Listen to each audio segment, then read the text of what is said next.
더듬이. 네, 안녕하세요. 더듬이의 사카린. 오편입니다. 네, 반갑습니다. 예, 반갑습니다. 네, 저희가 원래 지난 시간까지 항상 이제 녹음하던 장소가 있었는데 오늘은 좀 장소를 바꿨죠, 저희가. 네, 오늘은 좀 더 넓은 곳으로 와서 그렇죠. 좀 덜 울리는 것 같아요, 여기가. 그러니까 약간 솔직히 여기도 조금 울리는 것 같긴 한데 그래도 조금 전 장소보다는 확실히 낫지 않을까 싶거든요. 여기가 이제 창문도 되게 큰 게 있어가지고 그죠. 이제 밖에 딱 보이는데 날씨가 좋아요.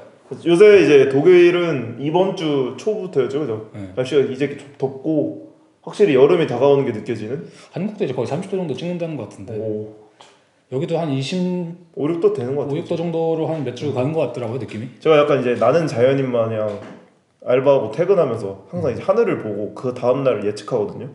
이제 별이 잘 보이면 그럼 말 그대로 이제 구름이 없다는 뜻이라 이제 다음 날 맑은 날이 된다는 건데 요새 이제 별이 밤에 계속 잘 보인단 말이에요. 그러니까 당분간은 계속 이제 맑은 날이 이어지지 않을까 하는. 비 올 때는 어떤 특징이죠? 비 올 때는 이제 별이 잘 안 보여. 확실히 그 구름에 가려져서. 그다음 그런 거 있지 않나요? 여기가 이 지금 사카이 씨가 사시는 곳인데 네. 여기가 새가 되게 많거든요.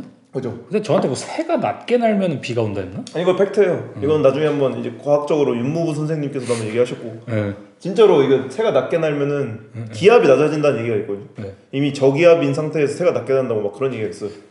아무튼간에 결론은 날씨가 좋다.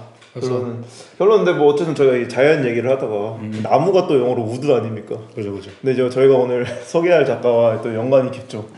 깊다고 봐야 될까요? 우드 그 자체. 그래서 이제 본론으로 바로 넘어갑시다. 그렇죠. 그래서 저번에는 이제 더듬 리딩 편을 했었고 이제 이번 편에는 다시 원래 저희가 하는 작가 소개하는 시간으로 돌아왔는데 네. 오늘 다룰 작가 소개해 주시죠. 네, 오늘 다룰 작가는 이제 이시 우드라고 하는 영국 출신의 작가입니다.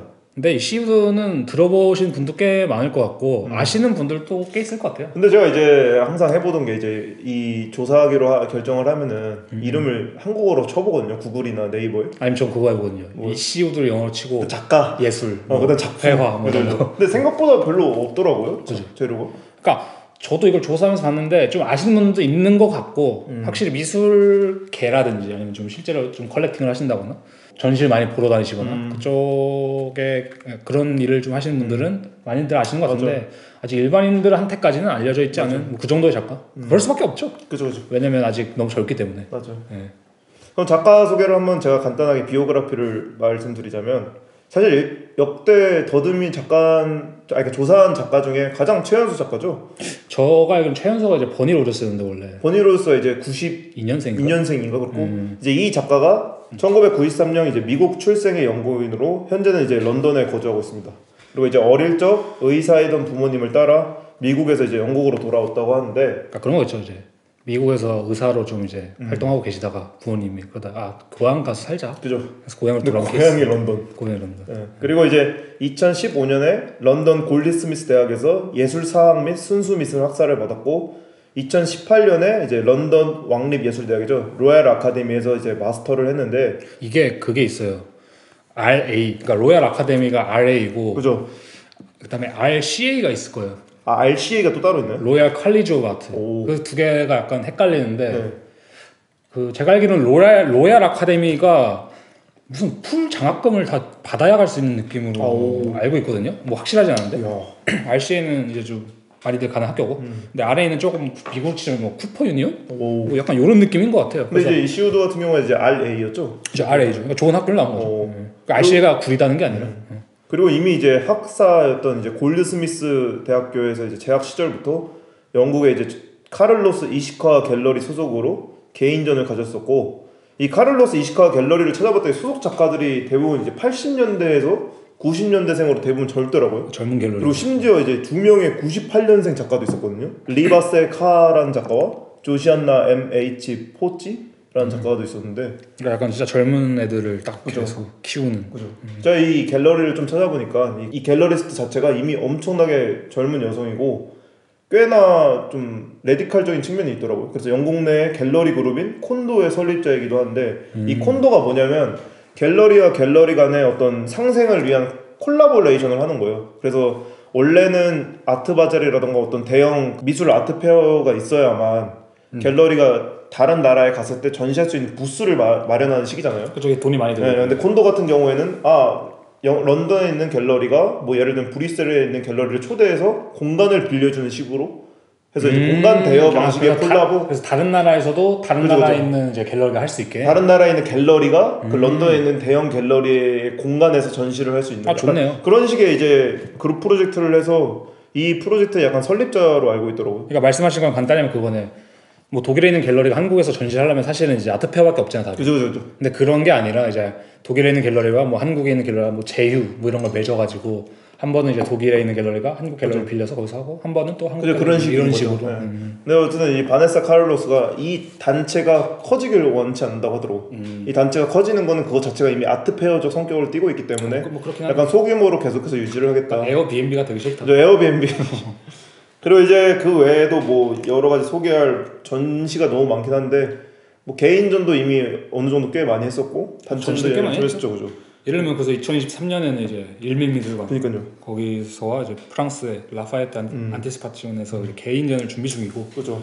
뭐 엑스 뮤지엄, 뭐 ICA, 글래드스톤, 싱켈 파빌리온, 뭐 타데우스 로팍, 화이트 큐브 이런 뭐 저명한 곳에서 다 전시를 했어요. 그러니까 2015년에 학사 시절부터 이미 갤러리 소속으로 했으니까 꽤나 벌써 좀 졸업한 지 이제 따지고 보면 2018년에 졸업을 했으니까 이제 5년밖에 안 됐는데 벌써 이렇게 93년생.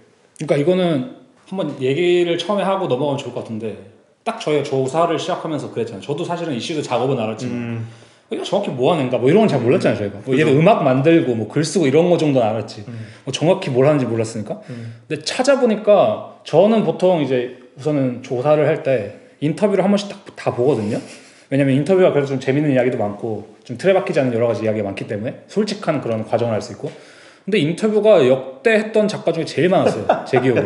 그다음 이게 그냥 어떤 뭐 조그만 웹사이트나 조그만 애들이 하는 그런 매거진 이런 데서 하는 게 아니라 뭐 아트뷰어, 뭐 뉴욕 타임즈, 보그, 뉴욕 타임즈 됐어. 그러니까 보그 뭐 그 파이낸셜 타임이었나? 네, 뭐 이런 데서도 그랬어. 하고. 그러니까 그 구글에 찾아보니까 이거를 뭐 몇 페이지 넘게 보면은 한 4, 5페이지가 계속 있어요, 인터뷰가. 막 그 수준으로 이제 많은데. 약간 괴랄할 정도로 많다. 그러니까 이게 제가 봤을 때는 그러니까 뭐 이슈다 못한다 이런 의미를 떠나서 어쨌든 간에 하이브를 엄청나게 받고 있다. 그거는 팩트다. 그죠. 그래서 저희가 이제 그게 사실 이 작가를 선정한 이유잖아요. 맞아. 그리고 작가가 하이브를 받기 위해서는 그런 것도 있거든요. 자기가 그걸 즐길 준비도 어느 정도 돼 있어야 돼요. 네. 왜냐면 뭐 제가 그 정도 작가는 아니니까 당연히 모르겠지만 거절하는 케이스도 꽤 많을 것 같거든요. 왜냐면 자신은 어느 정도의 그 예술가적인 이미지를 위해. 근데 그런 거 봤을 때 이런 식으로 하이브를 받고 있고 또 받는 거를 좀 즐기는 사람이겠다. 그러니까 이시우드의 약간 개인적 성격을 추정컨대 본인이 원하는 느낌은 어느 정도 신비주의가 있긴 한데 근데 보여주고 싶어하는 욕구 자체도 강한 느낌이라고 해야 되나? 근데 저가 이거는 아까 얘기했지만 그런 말이 있더라고요. 이게 아무래도 이 세계의 중심이 어딜까라고 생각해보면 지금 미국이잖아요. 그죠. 근데 미국의 원조가 어디냐라고 생각하면 영국이거든요. 그러니까 우리가 흔히 뭐 우스갯소리로 그런 말 많이 하잖아요. 세계사에서나 지금 분쟁이 일어날 때 대충 영국을 찝으면 맞는다. 맞아. 근데 그런 말이 있던 것처럼 맞아. 어떻게 보면 영국은 이 제국주의 시대의 거의 탑이잖아요. 맞아. 이 뭐 예술계나 문화계 전반에서 그런 게 좀 있다고 하더라고요. 영국이 세계의 중심이어야 돼. 약간 자기네들끼리의 그런 암묵적. 그러니까 약간 그런 게 있다고 어디서 들었어요. 예를 들면 그래서 제가 베트멍 아까 얘기했지만 베트멍을 봤을 때 이제 덴나 지바살리아, 그러니까 한마디로 그 조지아 출신의 그죠. 조지아 출신의 이제 동유럽인이잖아요. 그죠, 동유럽. 근데 이제 베트멍이 그렇게 잘 나갔을 때 이제 패션계에서는 탐탁치 않았던 시선도 있었다. 그래서 우리가 영국계의 어떤 디자인을 띄워줘야 된다. 어쨌든 간에 그 당시에 덴나 지바살리아가 이렇게 활개치게 나올 수 없다. 영국이냐면 해야 된다. 그때 이제 그래서 몇 명 밀어줬던 이제 디자이너가 있다고 들었는데, 근데 그런 것처럼 제가 볼 때 이시우드도 어떤 그런 면에서 굉장히 하이브를 받는 게 있죠. 그런 면이 있지 않을까 이 생각이 들어요. 맞아. 왜냐면 사실 요즘에 영국 작가 중에 이렇다 할 만한 사람 많이 없거든요. 맞아.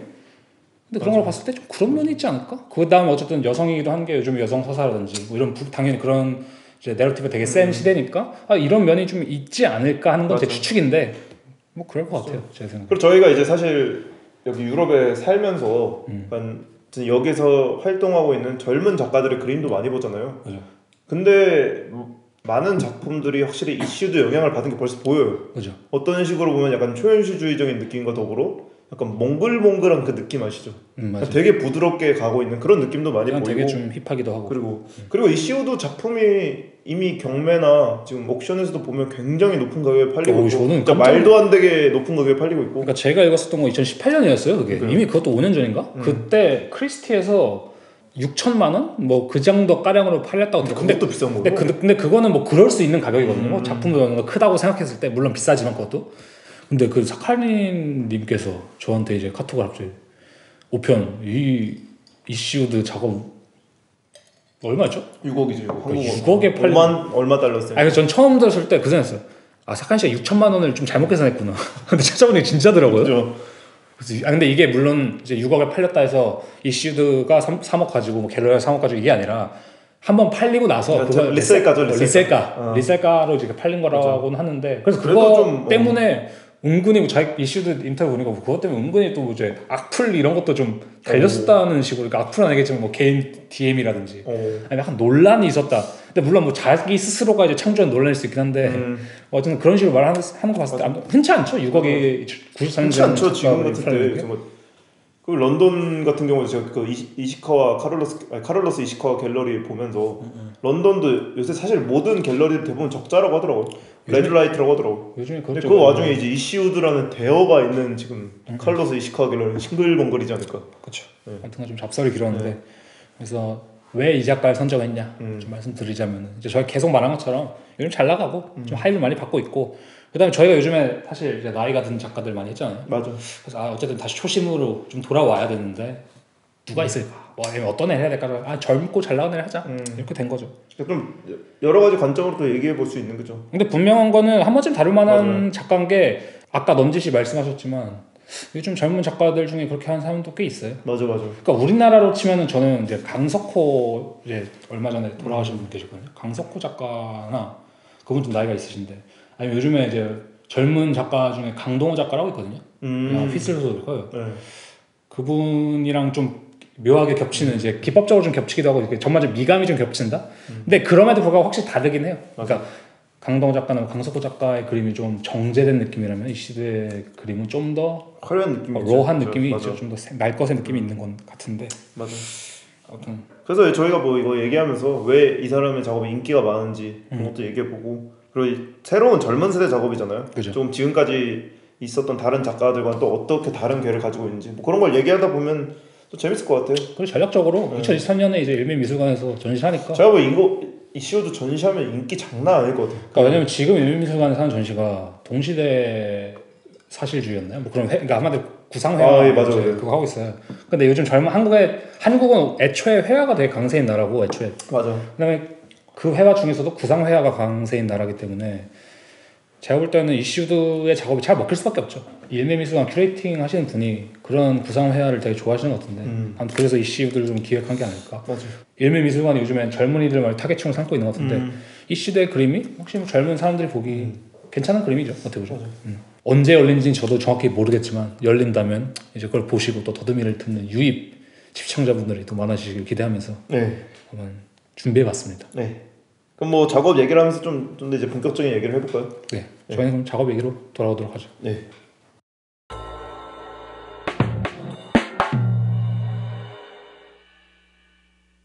그래서 이슈드의 작업에 대해서 간단히 설명을 하면은 첫 번째 특징은 그게 있을 것 같아요. 단순히 회화만 하는 게 아니라 그림만 그리는 게 아니라 음악도 만들고 글도 쓴다.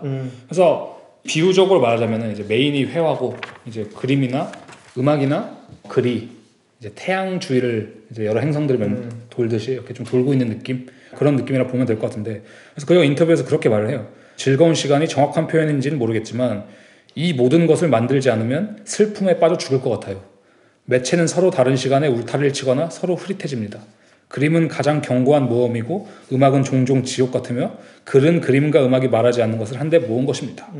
그래서 글의 경우에는 2017년부터 2019년에 그녀의 블로그 Commit to the Dish에 게재된 에세이를 출간한 All the Rage라는 책이 있고 뭐 현재도 이제 Commit to the Dish.co.uk 혹은 queenbaby.org에 글을 쓰는데 제가 알기로는 이제 퀸베이비 ORG는 더 이상 연재를 안 하는 걸로 알고 있거든요. 저도 거기 이제 마지막 글을 보면은 이제 로자노한테 영향을 받아서 이제 글을 안 쓴다고 했고 맞아요. 제가 보기에 그리고 이제 에세이를 심지어 3권이나 출간했더라고.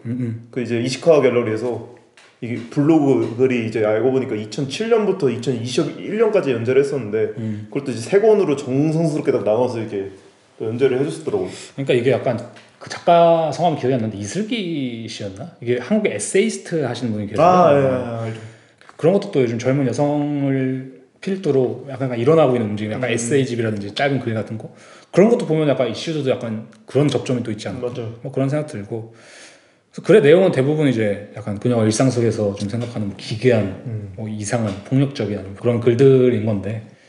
뭐 그녀의 이제 사고 방식이 궁금하시다면 한 번쯤 볼 수 있는 뭐 그런 글인 것 같고. 저는 이제 영어를 이렇게 제 모국어가 아니기 때문에 블로거스를 읽어봤는데 솔직히 말하면 뭐 한 문장 읽고 이해가 안 돼서 다시 읽어보고 이거 그 앵무새한테 한번 돌려보고 다시 읽어봤는데도 아니 뭔 소리인지 모르겠는 게 좀 많아가지고 그치. 이게 좀 이 사람이 좀 어렵게 썼나라는 생각까지 들 정도로. 그리고 그때 헬렌 마틴 편에서 한번 얘기했고 에드 하킨스도 그런데 영국 애들이 글도 좀 기깔난다기 뭐한데 글 좀 쓰기 시작하면은 알아들을 수 없게 쓰거든요. 그러니까 영국 영어가 또 미국 영어랑 다르잖아요. 저희 집에 이제 에드 해킨스 책도 있거든요. 제가 이제 두 장 읽고 이제 머리가 그리고 보통 그쪽 영국 애들이 좀 그래요. 너무 머리가 아파서. 아무튼 좀 그런 것 같고 음악의 경우에는 이제 2019년 더 블렘 앨범을 시작으로 뭐 Christ Real Tears, If It's Any Constellation 등 뭐 꽤 많은 노래 앨범 등 계속 나오고 있고 계속 이제 음악은 만들고 있다. 그래서 10대 때 이제 베이스를 쳤던 경험 때문인지 좀 리드믹한 베이스가 좀 돋보이는 것 같고 약간 좀 뭐랄까 인디 팝스럽다고 해야 되나? 저는 약간 그런 느낌이었어요. 영국이 좀 락의 도시잖아요. 그러니까 락의 나라잖아요. 약간 영국화된 예지. 약간 그런 느낌 있죠. 약간 좀 그런 느낌이다. 뭐 이건 제 생각이긴 한데 회화에서 그녀가 다룬 소재 이런 걸 좀 얘기해 보자면은 근데 보통 저는 그런 것 같아요. 구상회화가 보통 그렇잖아요. 약간 뭘 그리는지가 사실 중요한 거잖아. 그렇죠. 근데 이 시우드 류의 그림은 사실 그게 더 중요한 거거든요. 그러니까 왜냐면 이런 류의 작가들이 많다 했잖아요. 젊은 작가들. 맞아요. 어떻게 보면 비슷한 기법으로 비슷한 느낌, 비슷한 미감으로 그리는데 뭐 왜 이시우드가 잘 나갈까? 아니면 왜 몇몇 작가들만 잘 나갈까 생각했을 때 확실히 그리는 소재라든지 그 대상에서 그 급이 좀 나눠지는 것 같거든요. 이제 사칸 씨도 아마 조사했어서 알겠지만 그녀의 그림이 보통 그런 걸 좀 다루잖아요. 인터뷰에서 한 말을 빗대어서 말을 하면은 내 생각에 나는 이혼 그리고 죽음과 같은 사건에 의해 발생하는 경매품들의 이미지로 작업을 시작하는 것 같아요. 맞아. 그러니까 제가 이거 관련해서 좀 찾아봤었을 때 이시우드가 어떻게 하다 우연히 소더비 경매랑 그 크리스티 경매 카탈로그를 접근할 수 있는 권한을 얻었대요. 그리고 실제로 친구 중에 한 명이 소더비 경매에서 그런 이제 옥션 관리자 중에 한 명이고. 그래서 이제 그 카탈로그 이렇게 보면은 그치. 대부분의 거기에 있는 제품들이 공공연하게 노출되는 경우도 있지만 되게 비밀 그것도 있대요. 그러니까 정보가 하루에 딱 2시간만 오픈하는 그런 경우도 있는데 이런 것들을 찾아보면서 그 뒷이야기를 이슈가 좀 알아보니 뭐 이혼해서 나온 경우도 많았고 누가 죽은 누구 죽어서 상속된 유산인데 유산 받을 사람이 없어서 경매 나온 경우도 많았고 아니면 뭐 너무 이걸 보고서 아픈 기억이 떠올라서 그냥 팔아버리기도 그러니까 그런 식의 그러니까 뒷이야기가 많은 제품들이 확실히 좀 관심이 많은 것 같더라고. 맞죠. 경매품 이제 얘기를 했는데 그래서 그녀가 실제로 다루는 여러 가지 주제들을 보면은 뭐가 있냐면은 이제 여러 가지 장식품들이나 골동품들이 있는데 어떤 식의 장식품이랑 골동품이냐면은 이제 에토레 소타스라는 이제 이탈리아 건축가가 있더라고요. 이제 그 사람이 만들어낸 좀 미학이 있어요. 보면은 이런 거 뭐 하고 알 법한데 약간 좀 형형색색이기도 하고 약간 촌스러운 느낌도 좀 있고 아니면 이제 뭐 실제 짜츠키라고 부른다고 하는데 이거를 앤틱한 골동품이라든지 아니면 이제 카탈로그에 말씀하신 것처럼 등장한 상품들 혹은 이제 차 동호회에서 뭐 이제 오고받는 이제 주고받는 이런 사진들이라든지 경매품들이 이제 주된 모티브가 되는데 사실 제가 생각했을 때 그녀가 다룬 이 대상들 혹은 물품들의 기본적인 공통점이 그거 같아요. 약간 이중성이 있다. 그 이중성이 뭐냐? 뭐 돈에 대한 저열한 욕망과 슬픔, 뭐 흥분, 기쁨, 뭐 애도 뭐 이런 여러 가지 그 순수한 감정들이 교차한다는 거거든요. 그러니까 예를 들자면 아까 경매품도 그렇잖아요. 이건 그냥 제 돈을 위한 어떤 물품인 거 경매란 곳이 그런 거잖아요. 그죠. 돈을 위한 곳인데 욕구를 자극하는 거죠. 그다음 카탈로그라는 것은 대단히 형식적인 거 어떤 잡지처럼 돼 있는 건데 그 안에 이제 들어가 있는 개인의 사연들은 뭐 대단히 저열하기도 할 수도 있고 대단히 뭐 가슴이 따뜻해진다 뭐 이런 느낌이 있을 수도 있고 그거 경매에 올라온다는 것 자체가 약간 팔리는 이유잖아요. 그죠. 근데 이제 그 안에 팔린다라는 궁극적 목적 뒤에 그런 감정들이 숨어 있다라는 게 이시우드의 좀 모티브를 자극한 건 맞는 것 같아. 맞아요. 확실히. 저는 이거는 인정해요. 예를 들면은 그녀가 이런 식으로 바라보고 이것을 이렇게 그려냈다라는 거에 있어서 이건 그녀의 능력이 맞고, 제가 생각했을 때 한마디로 아까 말했지만 그 소재 차이가 이런 데서 나오는 것 같아요. 그러니까 예를 들자면 보통 이제 그런 류의 작가들이 많이 그리는 게 일상 같은 거 많이 그리거든요. 일상의 뭐 특이한 거 아니면 약간 자기가 조합을 해서 그린다든지. 맞아. 근데 거기에서 보면 되게 타당하지 않은 경우도 많고 너무 자신만의 뭔가 이거에 갇혀 있는 경우도 있거든요. 그러니까 나는 이게 재밌어서 그런 거야. 물론 그것도 존중받아야지. 그런 게 되게 좋을 수도 있고. 근데 어쨌든 간에 이슈드가 다루는 맥락은 조금 더 광범위하다? 아니 좀 다양한 것을 품을 수 있다. 사회적인 맞아. 여러 가지 내용을. 그래서 그녀는 뭐라고 말을 하냐면은 그런 식으로 말을 하더라고요. 매혹적이지만 흉측하고 이제 물건을 사고 싶은 욕구가 가지는 매스컴 부산물이다. 그다음 이것은 맥시멀리즘과 호딩, 이제 호딩이 이제 호더들 그거죠. 물건을 비축하는 것을 뜻한다고 하는데, 이 맥시멀리즘과 호딩 사이에 어떤 사랑하는 것과 아끼는 것, 그리고 그것을 파는 중간 지점에 무엇인가를 말한다고 하더라고요. 한마디로 그 여 대사에서 맥시멀리즘이란 것은 어떻게 보자면 되게 욕구거든요. 그렇죠. 근데 호딩이란 것은 그 욕구랑은 좀 반대되는 거예요. 제가 볼 때 호딩이란 것은 좀 더 소중한 감각이 좀 많이 들어가 있다고 생각하거든요. 맞아.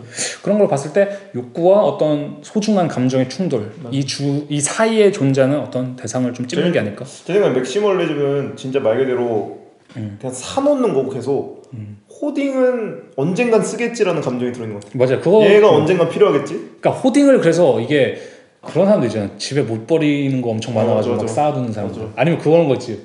가장 대표적인 예시가 그거죠. 저희 세대 때 몇 명 그러는데, 아니면 나 혼자 산다의 헤이지 씨가 그랬어요. 예쁜 쇼핑백 그거 못 버리고 막 비축해놓잖아. 언젠가 쓸 일 있어 이런 건. 근데 그래서 실제로 뭐 인터넷 같은 데 보면은 주변에 파는 경우도 있죠. 그죠? 팔기도 하고, 아니면 그런 거 있어요. 제 남편이나 뭐 제 배우자가 제가 이거 다 모아놨는데 쓰레기인 줄 알고 버렸다. 쇼핑백을 그런 경우도 있는 거죠. 그런 게 이제 호딩인 것 같은데, 이제 그 사람들이 뭐 어떤 맥시멀리즘적인 라이프 스타일 추구하고 그걸 모으는 건 아니잖아요. 그치. 그런 거 봐서 그런 차이점이 있겠다. 그래서 이제 그녀의 대사를 좀 한번 읽어드리자면은, 경매에 나온 물건은 개인의 손에서 다른 사람의 손으로 옮겨 다니다가 경매가 진행되는 동안에만 세상에 나오며, 누군가 사망하거나 이혼하거나 상속인이 돈이 필요하거나 보험에 가입한 저축을 소진할 수 없거나 파베르제 달걀이나 은식기 세트를 통해 부모, 배우자, 친구를 떠올리게 되는 비극적인 상황 때문에 경매에 나오는 경우가 많다. 수세 개에 걸친 유산과 은밀한 동기가 하나의 거래로 요약된다. 그래서 그녀가 인터뷰에서 여러 가지 얘기를 하면서 예시로 드는 게 있는데, 유디트 라이버라 있는지 리버라 있는지 모르겠는데 유디트 리버 아세요? 저 처음 듣는 것 같아요. 그러니까 이 사람이 그런 사람이거든요. 그 핸드백 그 브랜드 이름이에요. 근데 이제 사람 이름 일단. 근데 이걸 미노디에르라고 하는 이제 조그만 여자들이 들고 다니는 핸드백 있잖아요. 그런 핸드백을 만드는 회사인데, 물론 거기 이제 막 그 데미안 허스트의 그 해골처럼 큐빅이나 뭐 보석 같은 거 다 박아놓는 그런 디자인을 좀 유명한 것 같은데, 이 사람이 재밌는 건 아니죠. 이 사람이 어떤 경험을 가지고 있냐면, 그 부다페스트에 태어나서 나치 시대 전쟁을 직접적으로 경험한 사람이에요. 그 실제로 그녀가 영국에 학교를 다니다 잠시 부다페스트로 왔는데, 그때 전쟁이 발발해서 다시 못 돌아가고, 그래서 그녀는 가족과 함께 헝가리에 머물렀는데, 그녀는 당시 유명한 핸드백 회사인 패슬? 거기서 일하면서 가방을 만드는 기술을 배웠는데, 실제로 그래서 이 기간 동안에 다른 친척들이 강제 수용소로 보내지기도 했으며, 그 유태인의 노란 별 있잖아요, 그거. 네, 맞아. 그거를 달기를 거부한 이제 삼촌 3명 살해되기도 했고, 아버지도 수용소로 보내졌고. 유태인도 출신인가 보네. 실제 맞아, 유태인이에요. 그래서 그녀의 가족은 친구의 삼촌이 근무하는 스위스 영사관에서 이제 스위스 패스라는 게 있었대요. 이제 그걸 받아서 부다페스트에서 좀 작지만 좀 안전한 아파트에서 지낼 수 있었다고 하는데, 거기서도 뭐 25명이랑 같이 방을 쓰고.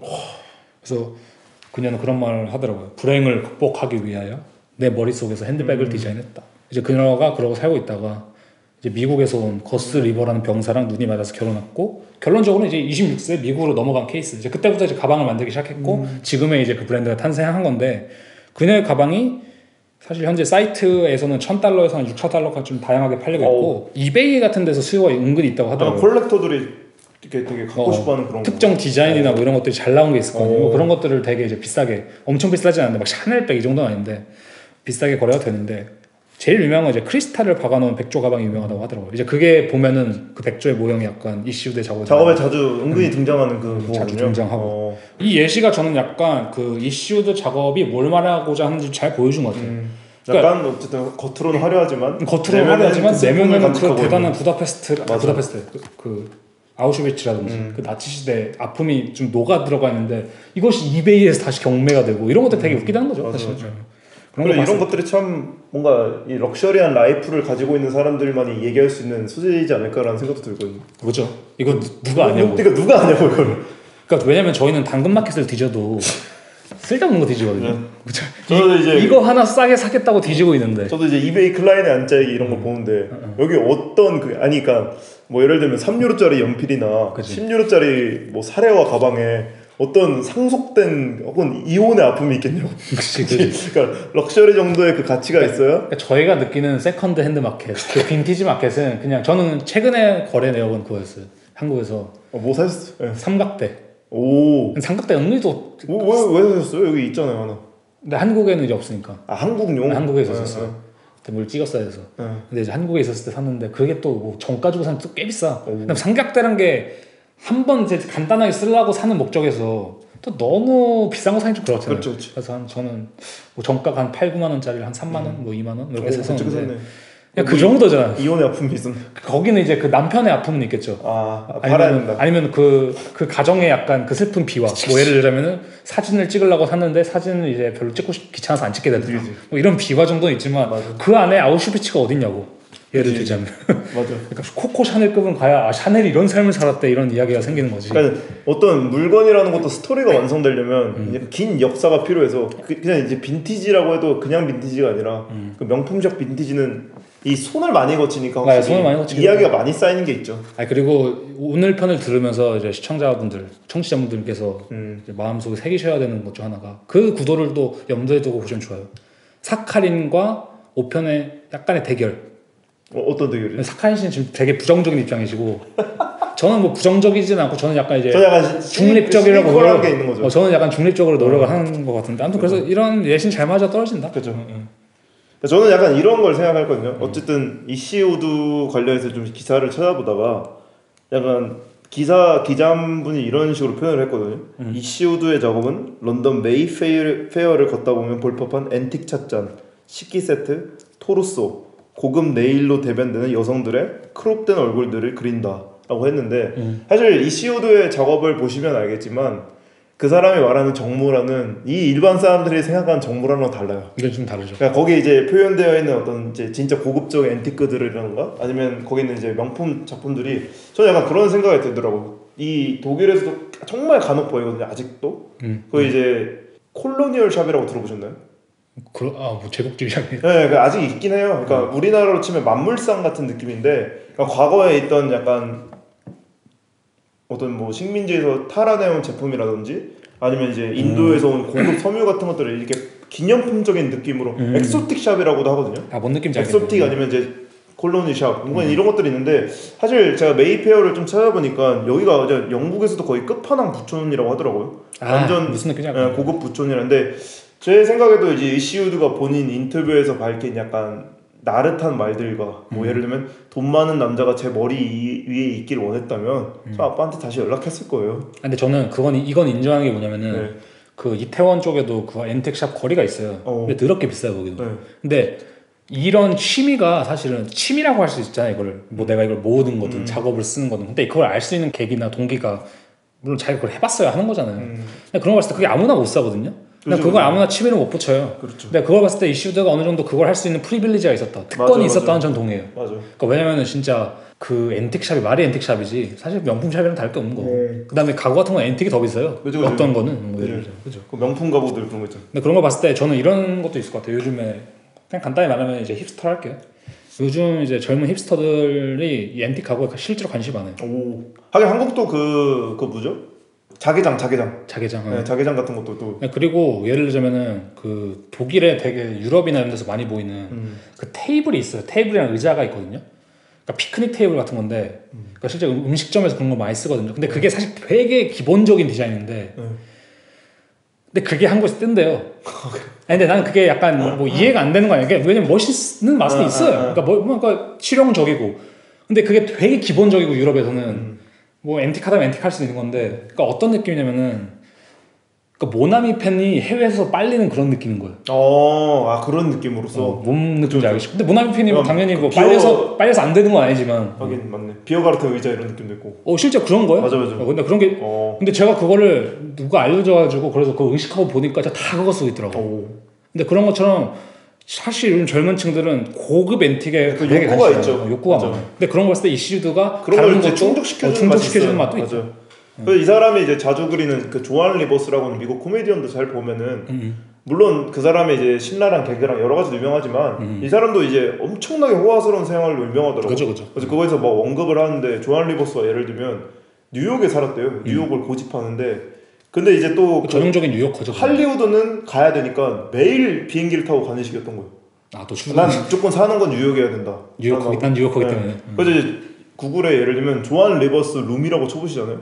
이제 그 방을 빅토리아 시대로 꾸몄어요. 그 로코코식 최대한 그 화려한 느낌으로. 그런 감성. 뭔가 그런 것들을 이제 무의식적으로 자연스럽게 좀 접근하지 않았을까라는 생각 들거든요. 맞아, 그런 것도 있긴 하겠죠. 이따가 뭐 후술하겠지만 그런 이제 자동차 인테리어라던가 아니면 뭐 일상적인 매체라던가 이런 것들을 이시우드가 이렇게 벨벳이라는 천 소재 위에 그려냈는데 사실 벨벳이라는 천 자체가 가지고 있는 그 역사가 있잖아요. 그죠. 예전부터 이제 유럽의 이제 귀족들의 상징이자 이제 막강한 권력의 상징인데 그런 것들을 이제 자연스럽게 거기에 이제 그려내는 것 또한 이시우드가 가지고 있는 어렸을 때 가졌던 어떤 럭셔리 라이프를 대변해주는 느낌이 들거든요. 저는. 그래서 이게 뭐 다른 건 다 둘째치고 이시우드 작업이 상업적으로도 굉장히 팔릴 수 있는 이유 중에 하나인 것 같아요. 그리고 이게 벨벳이라는 관점도 다시 한번 생각해보면 힙스터의 관점에서 다시 한번 생각해볼게요.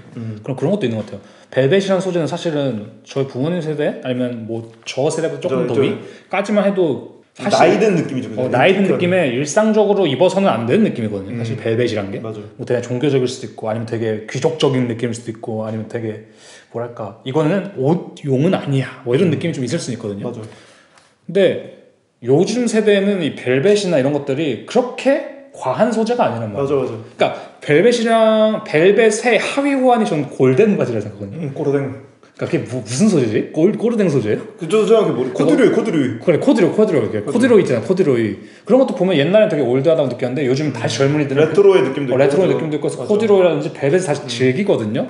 실제로 이제 벨벳이 2018년에 이제 발렌시아가부터 시작해서 다시 그 런웨이에 완전 힙하게 등장했다고 하더라고요. 맞아 이번에 미우미우 뭐 이런 데서도 많이 등장. 근데 이제 과거에는 어쨌든 벨벳이라고 했을 때 전통적 색감 있잖아요. 빨간색이랑 검은색. 근데 이걸 벗어나서 이제 벨벳이 새롭게 이제 대량 생산이 가능해졌으니까 뭐 형광색으로도 나오고 약간 조금 이제 레트로적인 방식으로 나오는 거죠. 근데 이 시우드가 뭐 우연이겠지만 뭐 나중에 이따가 벨벳 얘기를 또 하겠지만 참 영리하게 자기의 라이프 스타일을 잘 대변해줬다? 제가 볼 때 우연이라기보다는 실제로 어쨌든 이거는 앤틱 가구랑 비슷하게 그녀가 그걸 즐기고 있기 때문에 할 수 있는 게 아닐까? 내생. 그 다음 그것이 사실 젊은 힙스터들이 즐기는 라이프 스타일에서 그렇게 멀리 떨어지는 것도 아니고. 그렇죠. 그래서 이 시우드는 어떻게 보면 자기 작업에 이제 약간 럭셔리 라이프에 있는 주위에 있는 것들을 그냥 별 그렇게 큰 고민 없이 그려내는 느낌도 있어요. 맞아요. 내가 원하는 것을. 그래서 여기에 막 인터뷰도 이러거든요. 나 오늘은 이거 테이크 할 거야.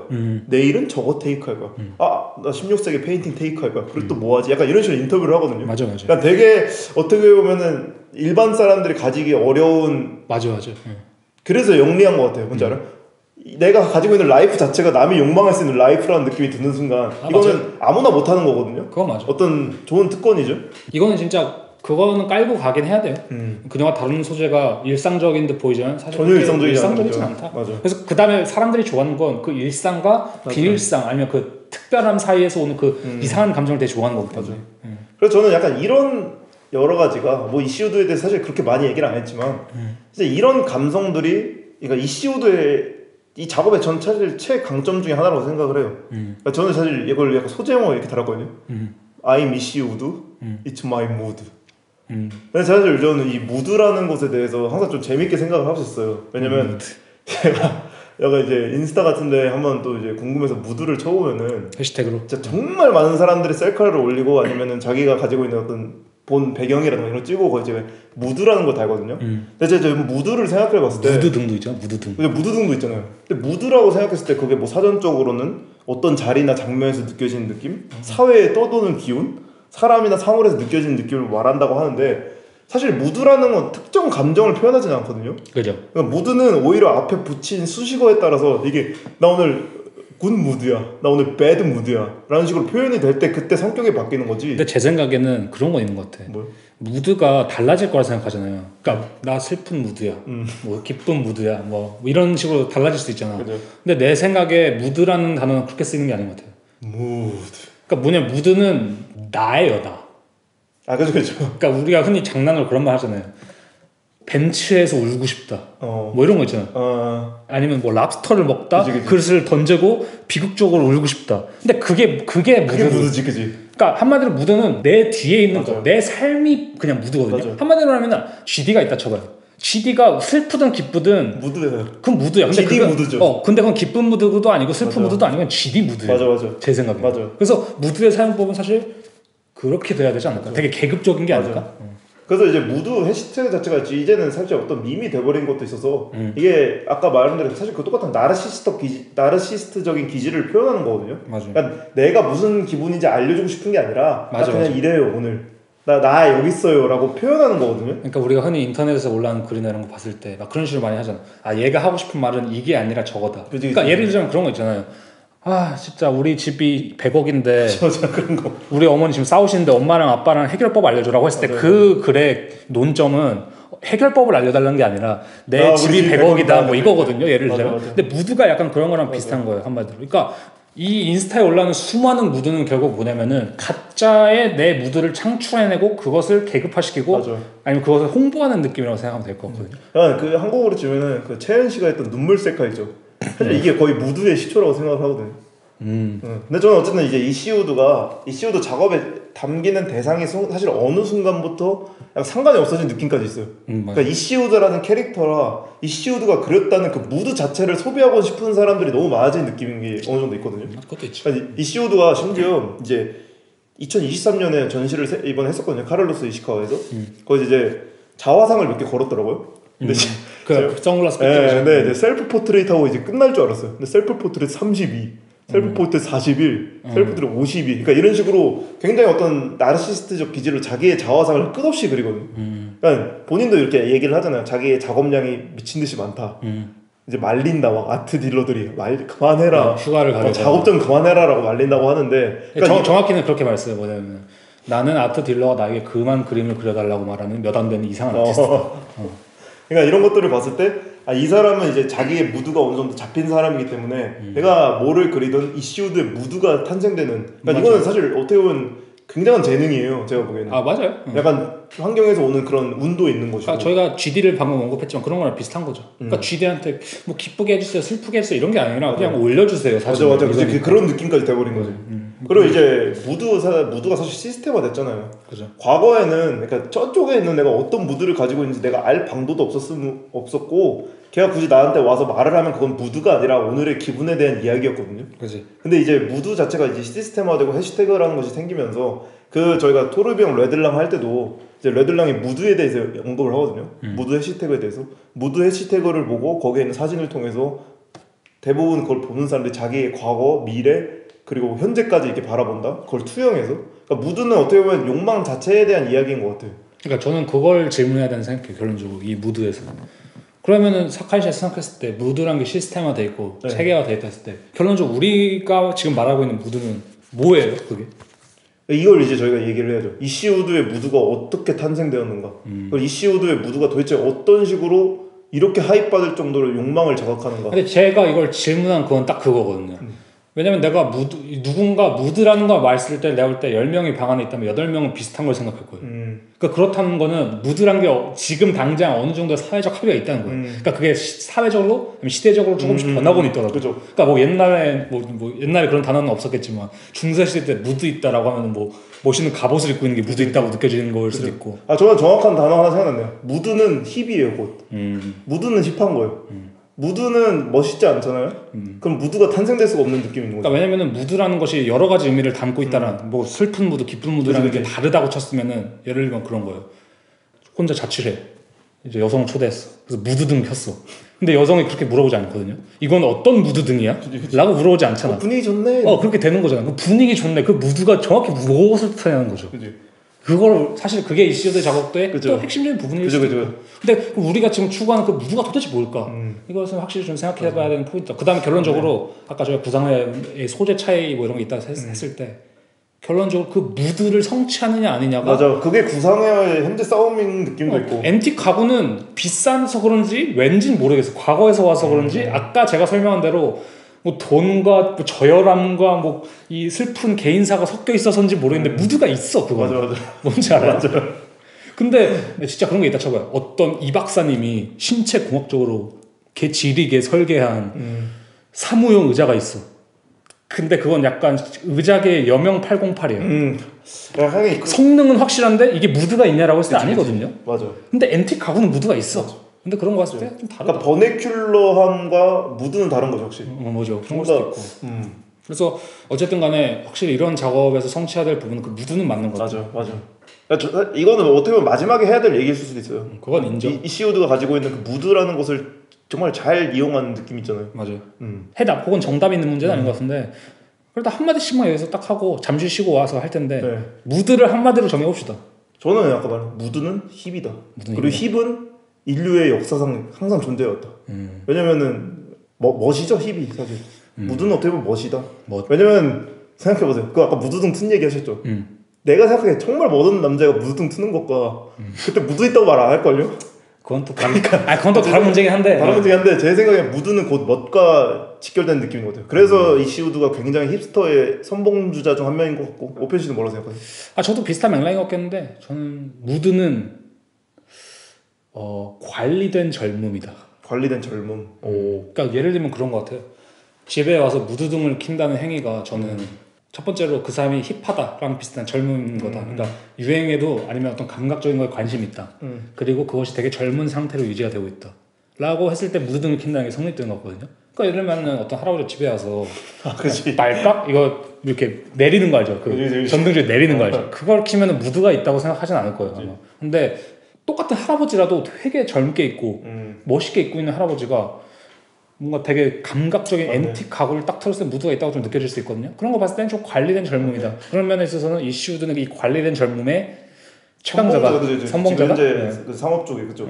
그렇지 않을까. 저는 그래서 이런 그림의 가장 중요한 건 다시 이건 말하면 관리된 젊음. 그 다음에 아까 그래서 인스타 해시태그 하면서 배경 같은 거나 어디 갔을 때 했을 때 결론적으로 거기서 말한 거 그런 거 같아요. 난 되게 멋있게 관리되면서 살고 있고 젊게 살고 있다. 맞아. 이게 좀 중요하지 않나? 그리고 그게 중요한 것 같아요. 이게 뭐 구상이야 얘기하셨으니까 얘기할 수 있는 건데 그래서 약간 예술가들이 그러니까 요새 많이 보이는 젊은 예술가들 구상 예술 하시는 분들이 자기 캐릭터 자체 관리에도 엄청 신경 쓰는 이유가 있는 거예요. 그거 맞는 것 같아요. 왜냐면 내 구상 회화가 내 무드이기 때문에 내 무드를 관리하지 못하면은 내 구상 회화까지 구려 보이는 순간이 올 수 있거든요. 맞아요. 그런 점에서 이슈드는 그래도 아직까지 관리를 꽤 잘하고 있고 그걸 계속해서 이제 어필하는 부분이 있는 것 같고. 그래서 잠시 쉬고 오기 전에 청취자분들도 무드가 뭘까?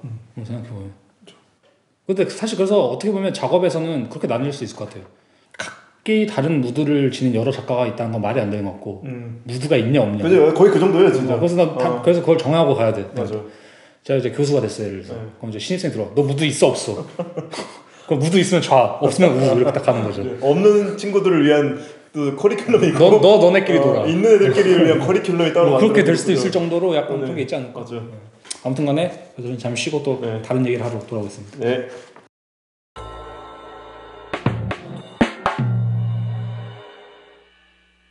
네, 그래서 이제 다음에 잠시 얘기해 볼 것은 그녀의 좀 기법. 작업 자체에 대한 좀 이야기죠.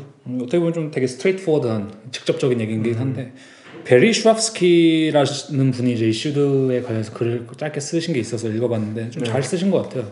아트 포럼에 게재된 글인데 그래서 몇 부분만 좀 읽어드리자면은 사실주의와 초현실주의 사이 어딘가에 제가 변태적 사실주의라고 부르는 독특하고 불편하지만 호기심을 자극하는 매혹적인 회화 방식이 있습니다.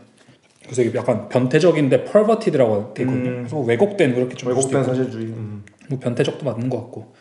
그래서 변태적 사실주의는 전통적이고 심지어 과시적일 정도로 간습적인 표현 방식을 차용하지만 르네 마그리트처럼 명백하게 자기 모순적인 전략이나 이반 올브라이트의 작품에서 볼 수 있는 노골적으로 주관적인 그로테스크함에 의존하지는 않습니다. 이런 종류의 예술은 진부한 것과 불길한 것 사이의 정확한 비율에 대한 정확한 감도에 의존하기 때문에 잘못되기 쉽습니다. 요즘의 불안은 전후의 실존적 불안, 즉 존재 자체의 기저에 깔린 공허함에 대한 의식과는 달리 오늘날의 불안은 감시자본주의와 기후변화에서 정체성의 문화적 구조 변화에 이르기까지 겉으로 보기에는 서로 무관하지만 똑같이 피할 수 없는 수많은 조건에서 비롯된 헤아릴 수 없는 위협에서 나오는 보다 실용적인 불안이라 할 수 있습니다. 이러한 불안의 분위기 속에서 그리고 구상회화가 전반적으로 퇴색하는 가운데 왜곡된 사실주의 혹은 변태적 사실주의는 매력적인 문체적 선택이 되었지만 최근 뉴욕 개인전의 9점의 그림과 페인트 칠한 옷으로 구성된 조각 앙상블을 갤러리 곳곳에 배치한 더터프루프로 데뷔한 런던 출신의 20대화가 이시우드에게만큼 자연스럽게 다가오는 실무자는 거의 없는 것 같습니다. 그러니까 이시우드가 여기에 가장 맞는 실무자이다. 그림은 해석의 여지가 가장 적을 때 가장 설득력이 있습니다. 우드가 사용한 특이한 표면으로 인해 증폭되는 고유한 기이함 속에서 그것들을 있는 그대로 바라봐야 합니다. 우드의 과묵하지만 특별히 세련되지 않은 흔적은 그녀가 선택한 그림의 실질적인 현실에 의구심을 불러일으킬 수 있습니다. 뭐 이런 식으로 써 있는데 저는 참 가장 좀 공감되는 게 세 번째 문단이었던 거거든요. 요즘에 불안이 그 전에 있던 실존적 불안과 확실히 다른 불안인 건 맞거든요. 밀레니얼 세대라든가 뭐 Z세대라고 굳이 나누거나 아니면 전쟁 이전 이후의 세대가 가지고 있는 그 불안감은 확실히 다른 것 같아요. 그쵸, 다르죠. 그러니까 이 구상회화라고 했을 때 제가 가장 개인적으로 많이 눈에 띄는 지점이 약간 낭만주의적인 느낌이 있거든요. 그러니까 뭐 바젤리치의 그림이라든가 안젤른 키퍼의 같은 것을 보면 진짜 인간 삶에 대한 실존적 질문이 있잖아요. 그죠. 이렇게 거칠게 그리고 그냥 그 그림이 주는 분위기가. 근데 요새는 어떤 식으로 보면 제가 느끼기엔 약간 도피적인 느낌도 있어요. 그러니까 이런 문제에 지쳤다라는 느낌, 이런 것에 대해 감시당하고 싶지 않다라는 느낌 아세요? 그러니까 실존적인 느낌이란 게 그런 거거든요. 죽느냐 사느냐 그것이 문제로다.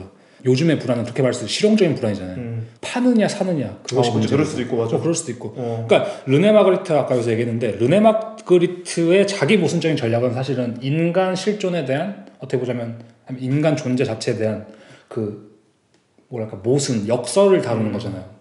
그 사람이 좀 논리적인 작업 방식을 그죠. 그죠. 그 다음에 이반 올브라이트 작업을 위해서 예시를 들었는데 그것은 어떻게 보자면은 인간 실존이 가지고 있는 어떤 그 완전 동물 같은 프랜시스 베이컨 같은 그런 공격성. 바젤리치 쪽이죠, 그죠. 그러니까 바젤리치도 그런 육즙을 나오게 만드는 일부러. 그죠. 근데 요즘에는 그 정도로 이렇게 치열한 고민은 아니잖아요. 죽느냐 사느냐 이것도 아니고 그치. 무슨 인간이 고기 덩어리 이런 식의 고민을 많이 안 하잖아요.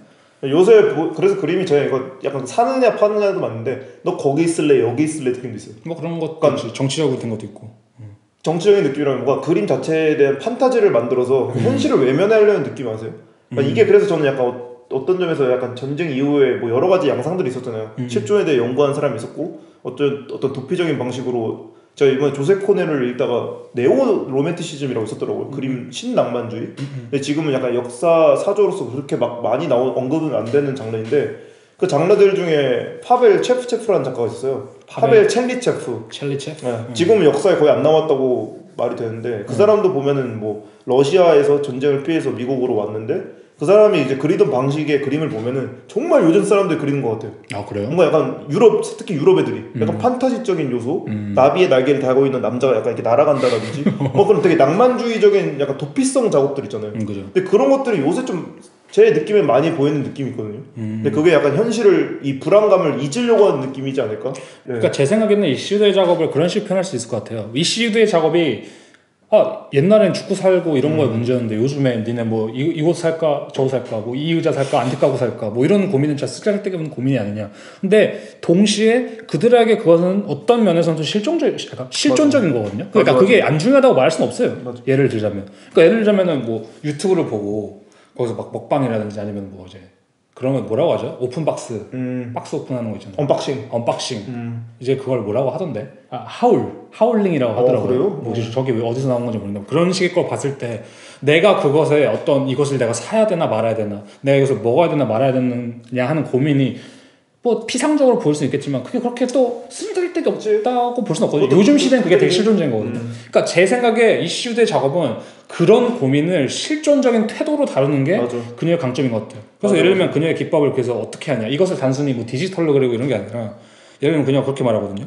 젖은 물감이나 솔벤트, 한마디로 털펜타인이죠. 그러니까 테라핀을 사용하지 않기 때문에 붓이 망가지고 팔이 아프다.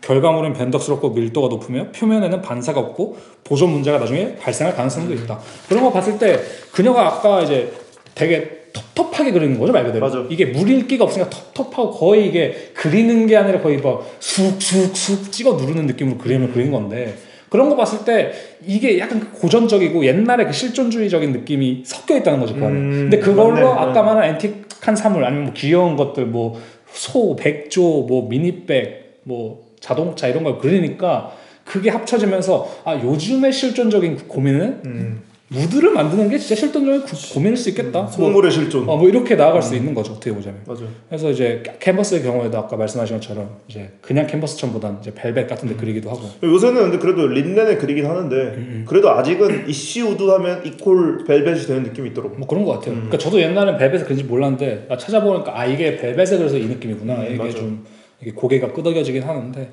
그래서 그녀가 스스로의 테크닉을 되게 게으른 르누아르 전묘법이라고 약간 우스갯소리를 말하는 것 같고 근데 그녀가 막 뭐 이게 맞는 얘기인지 모르겠지만 고야도 얘기하고 막 맞아요. 고야 얘기하고 그 누구였죠 또? 그룹에 얘기하고. 근데 그런 거 봤을 때 어쨌든 그녀가 현대적인 것을 다루지만 과거에서 무엇인가 빌려오고 있는 건 맞다. 맞아. 그러니까 그것을 부정할 수는 없다. 맞아. 라고 좀 바라볼 수 있을 것 같아요. 그래서 제가 그녀의 작업을 좀 평가하자면은 사실주의적이면서도 초현실적이라는 면에서는 아까 말한 것처럼 뭐 르네 마그리트 혹은 뭐 키리코가 떠오르기도 하고 좀 주제적인 면에서 좀 리 로자노와 좀 유사한 게 있다고 생각하거든요. 예를 들자면 리 로자노도 보면 어떤 그런 여성 서사에 대한 걸 다루는데 그걸 다루는 방식이 아니면 화면을 구성하는 방법이 이시우드가 좀 화면을 컴포지션을 만드는 그 구성 방법과 되게 비슷해요. 어떤 사물이나 주제를 되게 클로즈업 한다거나 아니면 어떤 사물 하나만 놓는다거나 뭐 이런 식으로 좀 비슷하고 그 다음에 현재 활동한 작가 중에서는 이제 마티아스 그로벨이나 요셉 예거 아니면 토비아스 슈피스티시라고 이제 좀 미감들이 전반적으로 비슷하다 힙한 느낌에서 맞아.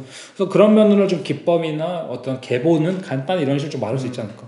저 오펜 씨가 방금 이제 마티아스 그레벨 얘기를 하면서 저도 사실 이번에 마티아스 그레벨에 대해서 조사를 했거든요. 그리고 그 조사했던 이제 항목이 제가 이름을 정했던 게 있었어요. 소프트와 블러였는데 사실 이 이야기를 하려면은 이시우드가 왜 벨벳을 그리는지 그리고 어떻게 벨벳을 그리는지에 대해서 좀 먼저 시작을 해야 될 것 같은데 인터뷰를 찾아보니까 이유 자체는 되게 간단하더라고요. 이시우드가 이제 학교에서 캔버스로 그림을 그리다가 이 캔버스에 그리는 행위 자체가 좀 지루해 보일 수 있다라는 생각에 다른 소재를 찾다가 이제 벨벳에 안착을 했는데 이 부분은 어떻게 보면 이제 모든 예술가들이 거쳐가야 할 부분이잖아요. 좀 다 고민해보죠. 내가 캔버스에만 그리는 게 지루해 보일 수 있나? 여기서 이제 캔버스는 그냥 필요 조건으로 가자. 그러면 이제 그림체의 싸움이 되고. 그러니까 무드 있는 동년배들은 다 그런 고민을 해요. 소재의 싸움이 되고 뭐 그런 건데 어쨌든 이시우드가 이제 우연적으로든 어쩌면 필연적으로든 벨벳에 안착을 해서 사실 이 벨벳의 그림을 그린다라고 했을 때 제가 제일 흥미롭게 생각했던 부분이 동시대 작가인 야나 오일러랑 비교를 해서 말하면 이제 이시우드가 어떤 다양한 대상을 그리잖아요. 뭐 소도 그렸다가 시계도 그렸다가 맞아요. 골동품도 그렸다가 차 내부 인테리어도 그렸다가 자기 가죽 자켓도 그렸다가 자기 얼굴도 그리는데 이 모든 이시우드가 그린 대상들이 벨벳이라는 그 특유의 천 소재와 동시에 이제 이시우드의 그 아무 테라피를 쓰지 않은 그 기법으로 딱 그리는 그러니까 이시우드 본인의 기법 때문에 이 물성들이 다 똑같이 보인단 말이에요. 맞아. 그러니까 어떤 말을 그러니까 부드러운 앤티크 찻잔을 보는 느낌, 부드러운 이시우드의 얼굴을 보는 느낌, 부드러운 차 시트를 보는 느낌처럼. 그러니까 이거를 약간 가장 간단히 해서 반고를 좀 예시를 들 수 있을 것 같아요. 그러니까 뭐 반고에 꼭 그렇다는 건 아닌데 반고도 기법적인 게 되게 세잖아요. 맞아. 그러니까 반고가 사람을 그리든 풍경을 그리든 사실 비슷해요. 맞아. 어떤 의미로. 약간 토할 것 같은 그 우글우글함이 있죠. 근데 뭐 이제 그런 면을 좋아하는 거고 사람들은. 근데 이제 야나 오일러는 다르게 보면 야나 오일러 이제 그림들 쫙 살펴보면 이제 그 사람이 그렸던 콘센트라던가 그렇죠. 에드 시런이라던가 아니면 유니콘이라던가 상어 그러니까 이런 것들이 물성들이 다 다르게 나타난단 말이에요. 맞아. 근데 저는 그 점에서 이시우드가 오늘날 더 하이프 받을 수 있는 이유 중에 하나가 굉장히 그 유려함이 있는 것 같아요. 그러니까 제 생각에는 그런 게 좀 있는 것 같아요. 그 벨벳이라는 게 확실히 그 재료의 물성이 되게 세다는 게 중요한 것 같거든요. 네. 그러니까 이게 어떤 장점을 가지냐면은 사실은 저희가 막 더듬으면서 그런 비판이나 그런 얘기 자주 하잖아요. 뭐냐면은 얘는 사진으로 보는 것과 현실 보는 게 너무 달라. 근데 제 생각에 이시우드 그림은 그거에도 어느 정도 최적화가 돼 있어요. 이시우드 그림 실제 보셨잖아요. 네. 근데 봤을 때 저는 뭐 괜찮다고 생각했거든요. 근데 중요한 건 왜 이게 괜찮냐 아니냐가 중요한 게 아니라 요즘 전시의 문제점이 뭐냐면은 사진으로 처음에 그걸 전시를 많이 접하잖아요. 누가 갔다 왔는데 이렇더라 저렇더라. 맞아. 근데 가는데 뭐 구릴 수도 있고 좋을 수 있죠. 그게 실제로 중요한. 봤는데 구리다 막 이런 얘기도 있고. 근데 예를 들면은 똑같은 작가가 다른 데서 뭐 좀 다르게 전시를 했는데 사진으로 봤을 때는 또 똑같아요. 두 개의 전시가 거의 미감은. 근데 이번 전시 또 좋아. 뭐 저번엔 구렸는데. 그러니까 이 편차가 너무 들쑥날쑥해서 이게 우리가 전시나 어떤 특정한 작업을 판단할 수 있는 그 기준점이 너무 없어졌다고 해야 되나? 근데 보통은 다 이걸 사진으로 판단하니까 요즘에는 뭐 우리가 여기 살면서 뭐 한국에 있는 전시 갈 수 없는 것처럼. 그치. 근데 이시우드의 장점은 그 편차가 되게 적어요. 맞아. 그러니까 뭐냐면은 내가 이시우드의 작업을 한번 봤어.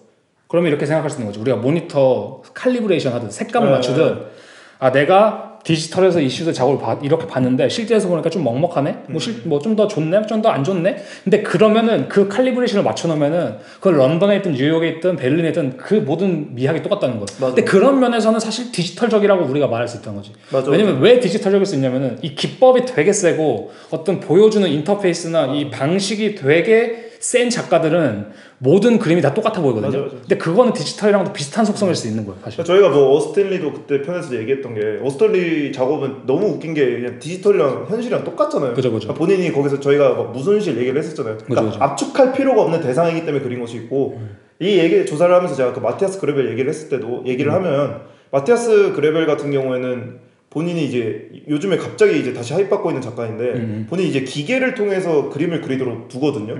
근데 이 그림들을 뭐 보면은 재생산될 수 있는 프린팅된 그림처럼 자칫 보이지만 이것들이 이제 실제로 마티아스 그레벨이 이제 기계를 돌리는 동안 절묘한 컨트롤을 해야 되고 거기 주위에 있는 환경이라던가 아니면 자기의 그 컨디션에 따라서도 달라지기 때문에 기계적이지 않다. 이것이 기계적이지만 기계적일 수 없는 작품인 거예요. 그러니까 마티아스 그레벨의 작업은 실제로 가서 보면은 굉장히 많은 게 깨져 있을 거란 말이죠. 굉장히 많이 다르고. 그지. 그래서 디지털이랑 벌써 다르고. 그러니까 우리는 그렇게 판단하는 거예요. 마티아스 그레벨 작업이 디지털적이냐고 할 수 있을 또 다른 관점은 아까 저희가 말한 것처럼 그럼 이 사람 작업에 우리가 칼리브레이션을 맞추기 되게 애매한 편차가 크냐 안 크냐. 그지 그런 것도. 이거는 이슈들 잠시 떠나서 얘기하고 싶은 게 뭐냐면 그거예요. 예를 들자면은 우리가 전시를 요즘에 볼 때 사진을 많이 보니까 예를 들자면은 뭐 그런 게 있을 수 있어요. 거장의 작업이 있어요. 그다음 거장의 영향을 받은 어떤 젊은 작가의 작업이다 쳐봐요. 근데 둘이 사진으로 보면은 얼추 유사해요. 퀄리티가. 맞아. 근데 실제로 보면 편차가 너무 커가지고 이거는 거의 하나의 작품으로 쳐줄 수 없는 경우도 많거든요. 뭐 예를 들면 같은 작가의 작업일지라도. 근데 우리가 모든 것을 이렇게 사진으로 판단하기 시작하니까 그 예술에 대한 정당한 진짜 판단하기가 되게 어려워진 시대죠, 그지? 젊은 작가 그럴 수도 있어요. 근데 뭐 내가 실제로 좀 구려도 실제로 좀 구려도 이 사진 찍어내니까 다른데? 라고 하면은 그 사람이 결국에는 맞아. 프랑스에서 연락 올 수 있는 거고. 맞아. 어딘선가 뉴욕에서 연락 올 수 있는 거예요. 물론 이제 계속 잘 나가느냐는 또 다른 문제겠지만. 맞아. 근데 그런 걸 봤을 때 디지털로 동기화가 될 수 없는 작품들 한마디로 내가 기법적인 게 세지 않는데도 이것을 뭔가 사진에 의존하기 시작하면은 그건 정말 답이 없어지는 거거든요. 근데 그런 점에서 이시우드가 이제 타고난 재능이 있다고 하는 부분이 저는 이게 블러와라고 생각을 하거든요. 그러니까 디지털에서 뭐든 현실에서 뭐든 그 사람이 무슨 대상을 그리든 기가 막히게 블러와를 시켜요. 그러니까 미셸 마이어스 같은 경우에는 샘플링 기법을 해서 그 사람이 뭘 그렸는지 이게 따다다닥 보이고 이게 붙인 거란 느낌이 들잖아요, 자칫하면. 근데 이제 이시우드가 그리는 콜라주적인 작업들을 보면은 걔네들이 다 이렇게 하나로 소프트화 돼 있거든요. 무슨 느낌인지 아세요? 그러니까 마치 카페트 같은 거예요. 근데 이런 거죠. 저희가 다시 말하자면 이 디지털 시대의 무드를 만드는 방법으로 다시 돌아가면은 요즘 이제 얼굴 포샵 많이 하잖아요. 그런 거 봤을 때 점점 자연스러워지잖아요. 맞아요. 근데 예를 들면은 이제 그 미셸 마이어스가 한 샘플링은 뭐야 이 왕눈이로 만들어놨어. 그런 미친놈 아니야? 맞아, 이렇게 티가 너무 나는 거죠. 맞아. 근데 사실 그건 손맛이거든요. 그것도 우리가 디지털적으로 포토샵을 건드려서 만드는 거지만 손맛이 있는 거다.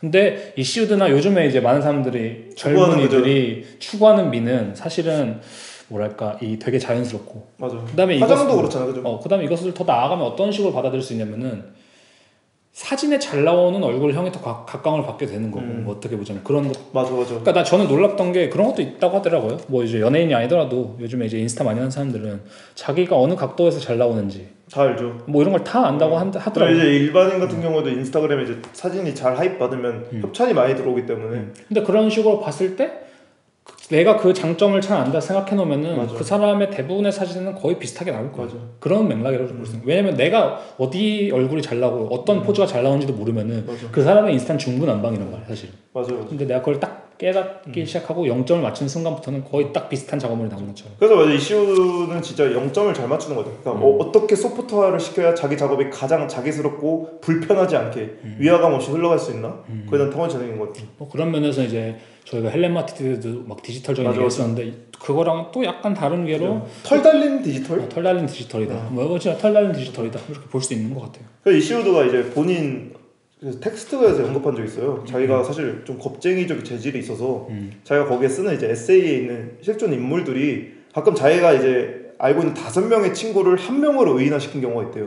아니면 한 명의 친구를 5명으로 분리할 수도 있고 그리고 뭐 조한 리버스 얘기를 하면서 엄마 얘기를 했었거든요. 사실 조한 리버스 우리 엄마 닮아서 그린 거예요 라는 얘기도 하는데 그냥 그런 것들을 보면은 이 사람이 가지고 있는 주위에 있는 널려있는 레퍼런스를 어떻게 자기로 다가올 때 얘네들이 위화감 없이 위화감 조성하지 않고 부드럽게 흘러갈 수 있냐 그러니까 그런 것에 대한 재능이 있는 거죠. 그녀의 기법처럼 뭉개버리는 거죠. 뭉개버린 거죠. 이렇게 흐릿하게.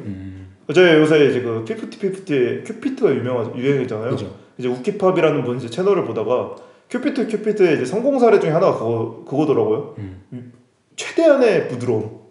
이걸 들었을 때 일체의 위화감이 없는 문제죠. 이게 귀를 찌른다거나 이런 게 아니라 그냥 이 음악이 시작되고 끝까지 그냥 쑥 깃털처럼 무슨 느낌인지 알 것 같아요. 그래서 이제 실제로 미국에 재발매를 했을 때 이 큐피트 이 트윈스 버전에서는 랩 파트까지 삭제를 해서 맞아요. 이제 극한의 부드러움을 유발하거든요. 근데 요즘 사실 아까 방금 말하신 대로 이 자연스러운 화장이나 뭔가 되게 내추럴한 걸 좋아하잖아요. 그러니까 부드러운 것, 위화감 조성하지 않는. 근데 그런 점에서 이제 이시우드의 작업이 자연스럽게 그 부분에 최적화된 건 또 맞는 것 같아요. 그러니까 확실히 그건 재밌는 핀트는 맞아요. 왜냐면 이슈드의 작업이 어떻게 보면 되게 뭐 공격적이라고 볼 수도 있고 뭐 진취적이라고 볼 수도 있는 면들이 있을 텐데 그런 걸 다 떠나놓고 나서 그녀의 작업이 사실 눈에 거슬리진 않아요. 그죠? 그건 신기해. 비슷한 미감으로 그래도 눈에 거슬리는 작업도 꽤 많거든요. 맞아. 사실 생각해보면. 그다음 그 눈에 거슬린다는 게 실제로 봤을 때 거슬리는 부분도 당연히 있을 것이고 아니면 마티아스 그레벨처럼 거슬리는 부분도 있을 것이고 또 아까 그 맥락까지 이 모니터 칼리브레이션 맥락까지 해서 이 편차가 크기 때문에 나오는 거슬림도 있을 텐데 그런 것도 없어요. 전혀 없어요. 그런 거 봤을 때 신기해. 그러니까 어떤 말로 표현하면 버그가 없어요, 작업은. 그러니까 이시우드 음악을 스포티파이 쓰는데 거기서 보면 앨범 커버가 다 자기 작업이거든요. 맞아요. 근데 이게 어느 정도로 편차가 없냐면은 그냥 그 앨범 커버 다 다른 걸 바꿔도 모를 수도 있고 그다음 그 앨범 커버가 다 똑같아요. 사실 느낌이. 음악도 사실 그렇잖아요. 되게 부드럽잖아요. 음악도 비슷해 사실 보면. 맞네요. 그래서 그런 부분이 좀 있지 않나요? 저는 이제 이게 극단적으로 나타나는 부분이 이시우드가 그린 그 가구 그림 있잖아요. 가구 그림이 아니라 가구 위에 그림 그리잖아요. 타투 천형. 약간 소프트 타투의 느낌 아세요? 그러니까 이 약간 소위 힙스터들이나 요새 그러니까 과격한 타투들 있잖아요. 뭐 올드스쿨, 뉴스쿨, 이레즈미, 뭐 치카노 이런 타투들 있지만 그 감성 타투라고 해서 그치 이레즈민 거슬리잖아. 약간 슬쩍 있는 타투 아세요? 맞아요. 그런 거 거슬리지 않아. 부드럽게 흘러가는. 근데 그런 느낌도 있더라고. 근데 이제 저희가 계속 뭐 힙스터 욕하는 것 같잖아요. 여기 아닙니다. 그냥 그런 성향이 그러니까 그런 이게 요새 그거예요. 그런 트렌드가 있다는 건 확실히 인지를 맞아. 해놓는 건 필요하니까. 그렇지 않은 사람도 있으니까. 맞아요. 그래서 아무튼간에 이 여러 가지 얘기했는데 그녀의 작업에 되게 중요한 부분은 이 가짜와 진짜의 경계, 아니면 이 이중성, 아니면 그 이중성을 담고 있는 그 경계라고 생각하거든요. 그러니까 어떤 글 쓰신 분이 이렇게 썼더라고요. 우드의 현실은 내면과 외면의 혼합이 아니라 이 둘의 동등성이다. 그래서 이 소재나 기법이나 여러 측면을 볼 때도 사실 일종의 중간 지점도 노리고 있는 것 같아요. 왜 소재도 아까 보면 뭐 사느니 파느니 뭐 슬픈 사연과 뭐 돈의 대립, 뭐 이 중간 지점이 카탈로그다 뭐 이런 식으로 얘기도 하기도 하고, 뭐 벨벳의 그림을 그리고 뭐 그것을 어떻게 하는 게 고전적인 것도 있고 현대적인 것도 있고 뭐 여러 가지 이 중간 지점이 있거든요. 그러니까 한마디로 말하면 역경과 아름다움, 뭐 현실적인 것과 꿈 같은 것, 아니면 뭐 세련된 것과 답답함, 뭐 여러 가지 대립이 있을 텐데, 저는 이제 그런 예시 중 하나가 좀 섭식장애라고 생각해요. 섭식장애가 본인이 실제로 있던 건 아니죠? 실제로 있었대요. 우울증에 섭식장애까지. 그래서 이게 정신적인 문제로 인해 음식 섭취에 장애가 생기는 게 보통 섭식장애인데, 보통은 이제 폭식증이나 거식증이 이제 예시로 있는데, 그래서 예를 들면 그녀가 옛날에 이베이에서 어떤 소 모양 그 쇼파 같은 걸 샀어요. 근데 그거에 대해서 얘기를 하면서 무슨 얘기를 하냐면, 소와 소를 소재로 한 사진을 많이 본 것이 정점이었다. 제가 평생 거식증과 폭식증으로 고생했는데 치료사가 폭식증이라는 단어의 어원이 소의 식욕이라 말해줬다. 뭐 중요한 거 아닌데 그냥 이건 좀 TMI, 알아두면 좋을 상식. 처음 진짜 몰랐네. 소의 식욕이래. 근데 이게 재밌는 게 뭐냐면 그녀가 그렇게 말하더라고요. 저는 의사들 밑에서 자랐습니다. 어렸을 땐 몸에 대해 객관적이라고 생각했던 모든 것이 나중에 전적으로 주관적인 것으로 드러났습니다. 그래서 이 글 쓰신 분 뭐라고 말하냐면은, 그녀가 거부하는 묘사는 꿈 같다입니다. 그러니까 dream-like, 꿈 같은 몽롱한 그런 것이다. 식은 땀을 흘리며 잠에서 깨어난 사람에게 꿈은 현실이 아니야 라고 말해보세요. 그게 먹히나? 우드는 반박합니다. 또는 심리적 장애를 가진 사람에게 이형성증이 심각하고 가시적이며 종종 위험한 결과를 초래하지 않는다고 말해보세요. 우드의 그림은 무성한 표면을 통해 외부 세계로부터의 도피, 또는 적어도 도피에 대한 열망을 제공하는 것처럼 보입니다. 비스듬하고 분위기 있고 신비롭습니다. 제가 도피 얘기를 했는데 도피 얘기가 나왔네. 그렇죠. 그러니까 한마디로 그녀의 작업은 이 꿈과 현실의 중간에 있는 그 지점을 어떤 묘사하려고 하는 것 같다. 그러니까 저는 그거 재밌는 것 같아요. 확실히 의사 밑에서 자라면은 뭔가 이 세상을 바라보는 관점이 굉장히 또 그거였는데 그죠? 팔은 뭐 너의 밥을 먹게 해준 소중한 존재가 아니야. 그건 그냥 뼈가 이루어져 있을 뿐이지. 뭐 이런 느낌 있잖아요. 그지. 뭐 뭔지 알아요?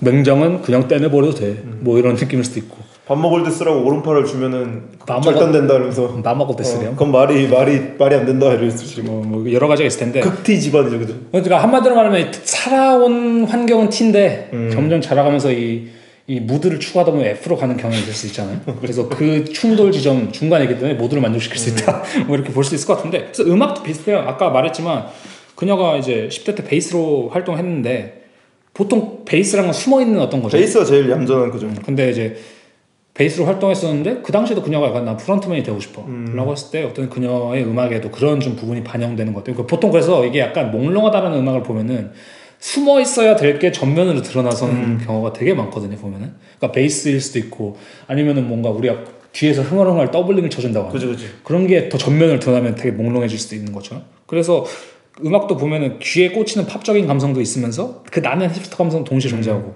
그다음에 과거에 대한 향수 약간 락적인 느낌도 좀 있고 막 그런 느낌도 있는데 되게 현대적인 일렉트로닉적인 느낌도 있고 맞아.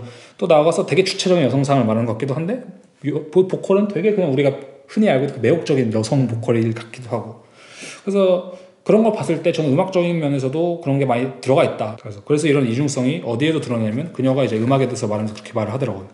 어느 순간부터 저는 상당히 고급스러운 영국식 억양으로 노래하기로 결정한 것 같아요.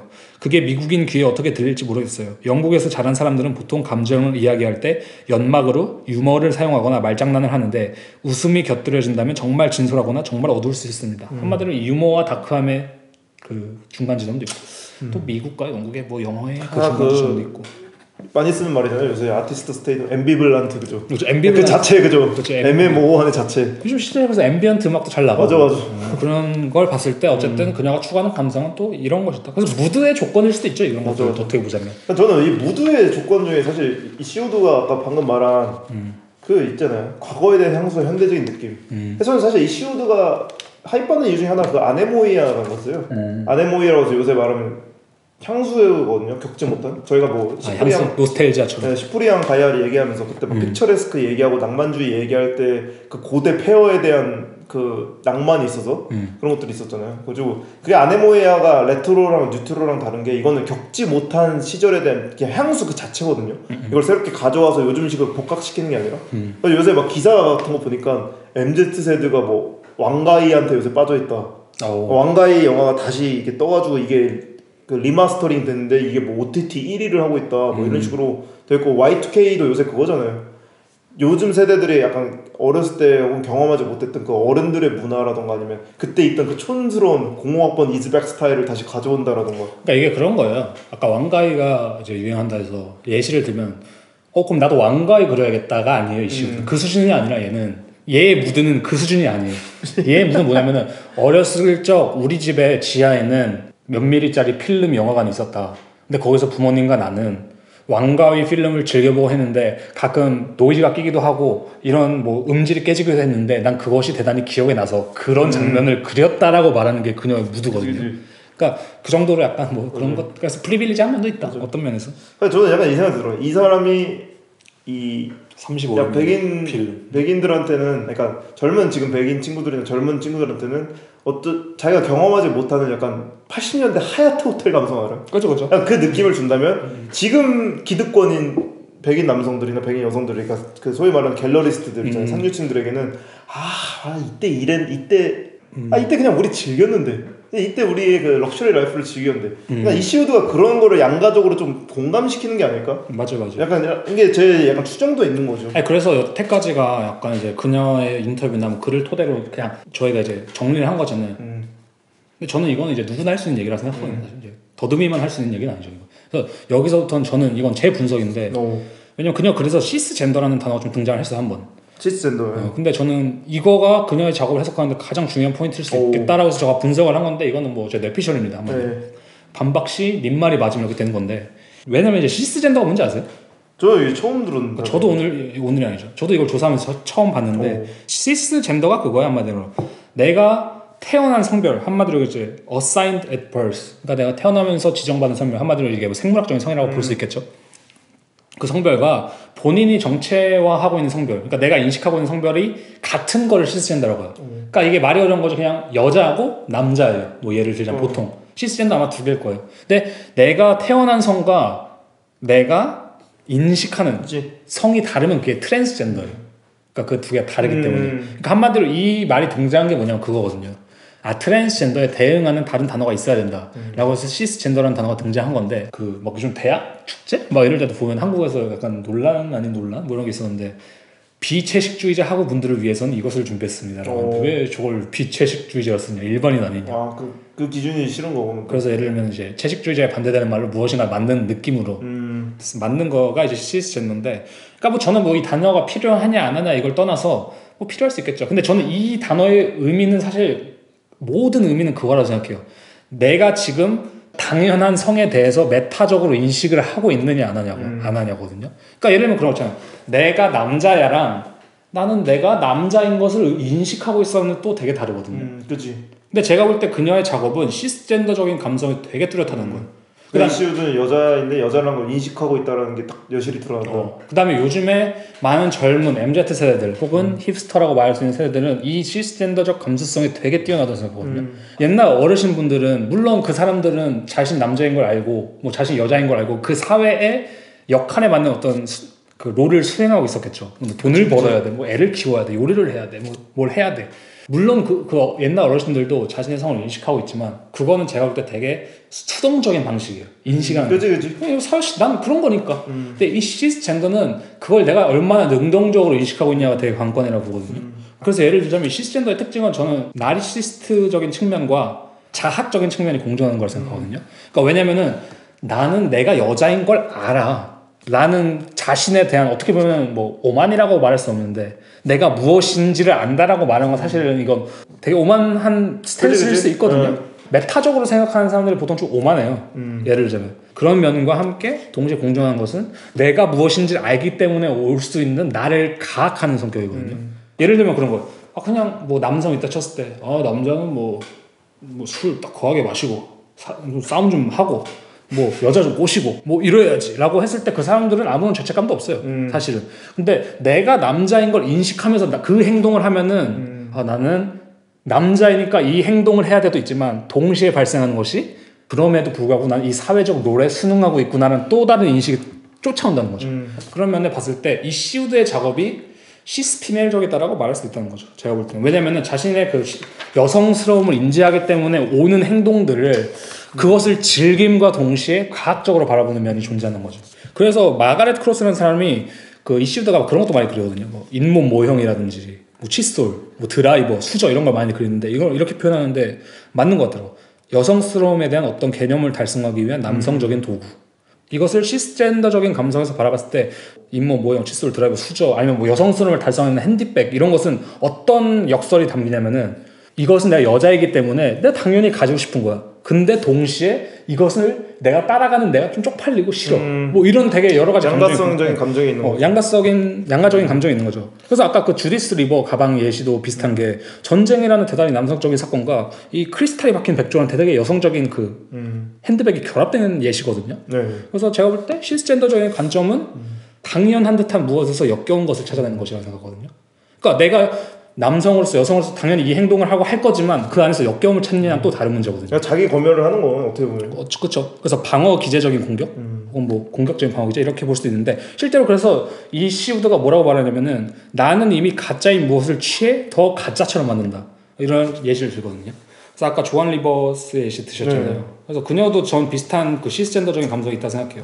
조한 리버스는 1933년에 태어나서 이제 2014년에 죽은 코미디언인데. 뭐 배우이기도 하고 뭐 작가도 하고 뭐 프로듀서도 하는데 성형 수술을 이제 350번 가량 한 걸로 유명하고 자기 비하적이고 직설적인 터프한 풍자적 코미디로 유명했는데 예를 들면 그런 뭐 어록도 있다고 하더라고. 바그다드보다 더 많은 재건이 내 얼굴 위에서 이루어졌죠. 뭐 아니면은 내 남편한테 너는 가장 좋아하는 체위 위치가 어디야? 라고 했을 때 옆집이라고 대답했다. 뭐 이런 약간 자기 위하적 그게 있네. 뭐 스탠드업 코미디언처럼 그런 개그들이 있잖아요. 그래서 레드카펫 인터뷰를 하나의 쇼로 만든 선구자였대요.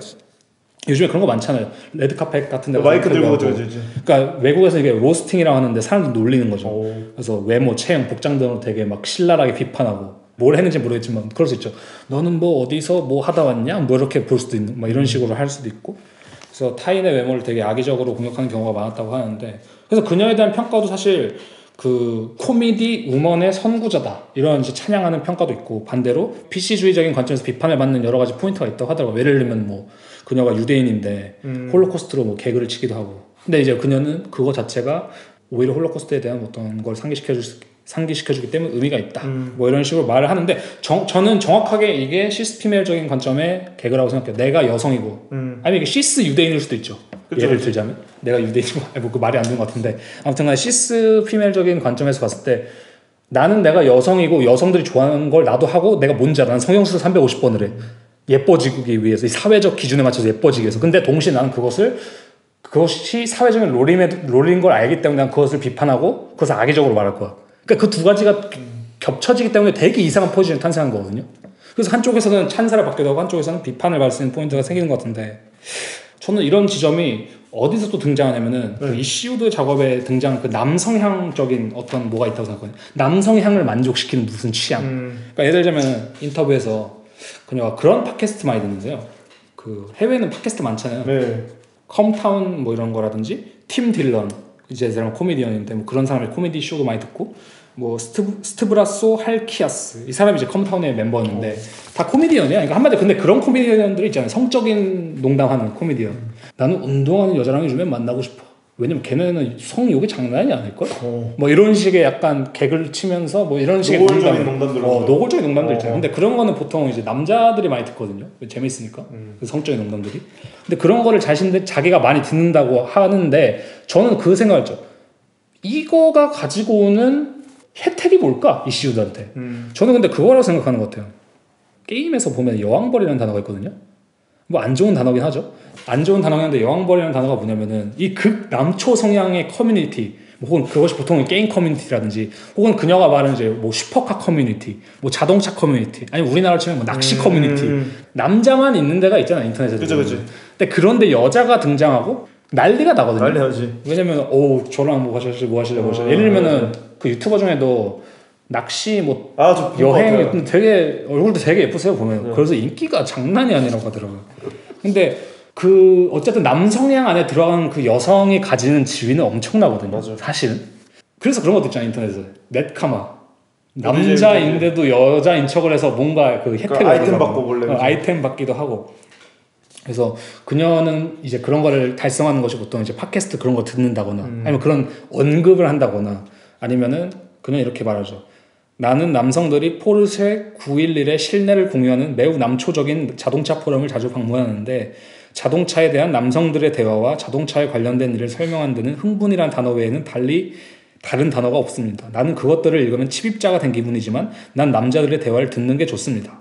사람들은 나의 자동차 시리즈 작품을 통해 자동차에서 경험한 역겨운 경험을 많이 이야기해 주었습니다. 그런 이야기를 들으면 작품이 완성됩니다. 스튜디오를 떠나면 작품에 대한 개인적인 의도는 모두 포기합니다. 그러니까 나는 이 남자들의 이야기를 재밌게 듣는 여자라는 것을 의도적으로 이용할 수 있는 건 대단히 시스피멜적인 관점이라는 거예요. 내가 이것을 그냥 하는 사람이면 난 그냥 어떻게 보자면 사회에서 만드는 여성인 거야. 근데 내가 이것을 의도적으로 창조하고 작업화시킬 정도면 저는 그건 대단히 시스템적인 감성이라고 생각하거든요. 한마디로 해서 남자가 슈퍼카 그러면 그만큼 재미없는 게 없어요. 그만큼 재미없는 게 없거든요. 맞아. 근데 그러니까 남자들 사이에서 나는 게임 좋아하는 여자가 좋더라. 난 진짜 이상형이야. 이런 사람도 있어요. 나는 나랑 같이 축구를 재밌게 볼 수 있는 여자. 난 나랑 같이 뭐 어떻게 되게 남자들이 좋아하는 어떤 취미를 할 수 있는 여자. 군대 얘기 재밌게 듣는 여자. 뭐 그런 여자들을 말한 것처럼 이 남초 성향에 자신을 딱 끼워 넣어서 혜택을 볼 수 있는 건 진짜 교활할 수도 있다는 거죠. 그러니까 우리가 말하는 맨스플레인을 즐기는 여자.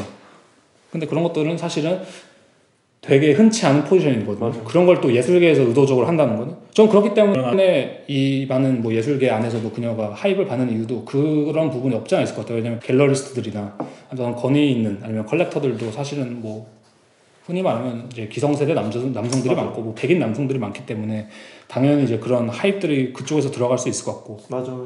그러니까 아까 여기서 말했지만 야 저거 추억이 많이 담긴 차인데 이 말을 하는 게 누구겠냐고. 그래서 이제 아저씨들이지. 아저씨들이지. 백인 부자 아저씨들. 그 사람은 시스 메일도 아니야. 남성인 거지.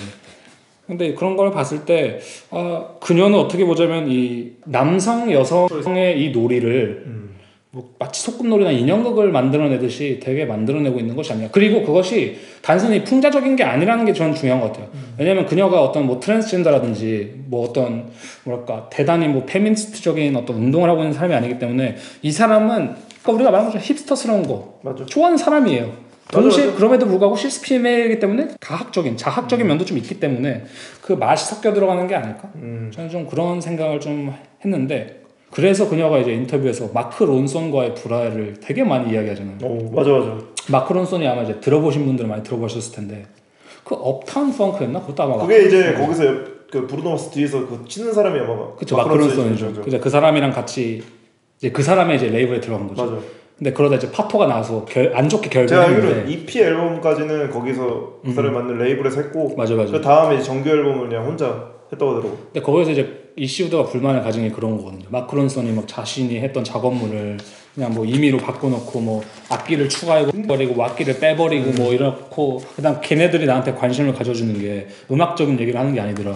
걔네가 나한테 붙인 거는 무슨 인스타 뭐 홍보 매니저를 나한테 붙여주더라. 그래서 난 해시태그를 어떻게 달아야 하는지 알려줬는데 거기서 난 그런 생각을 했다. 아니 씨발 내가 94년생인데 내가 해시태그 다는 거 더 잘 알겠지 뭐 이런 식으로 생각을 하고 그 다음에 thirst trap이라고 하더라고요. 그거를 thirst trap이 뭐냐면 약간 관심을 끄는 게시물이라고 하는 거죠. 그러니까 뭐냐면 약간 보통은 좀 성적인 건데 이게 인스타에서 이제 관심을 끄는 게시물을 thirst trap 그러니까 갈증 트랩 하면 내가 거기에 갇히게 되는. 그래서 바이럴이라고 말할 수 있을 것 같은데 그런 걸 더 많이 올리라고 했는데 난 그런 거를 올리고 싶지 않았다. 근데 뭐 그런 식으로 얘기했는데 저는 이 마크 론슨과 이슈드의 대립이 시스 메일과 시스 피메일의 대립인 것 같아요. 왜냐면은 보통 시스 피메일이 가장 의도적으로 잘 이용할 수 있는 사람은 보통의 남자거든요. 자기가 남자인 걸 인식하지 못하는 남자 그냥. 그 예시가 이제 레리 가고시안인 거죠. 그치. 이 재밌는 썰인데 레리 가고시안이 이제 이시우드에게 뭐 나랑 같이 일하자 하면서 100조 가방을 선물해줬대. 너 이거 그랬잖아. 너 이거 좋아하지.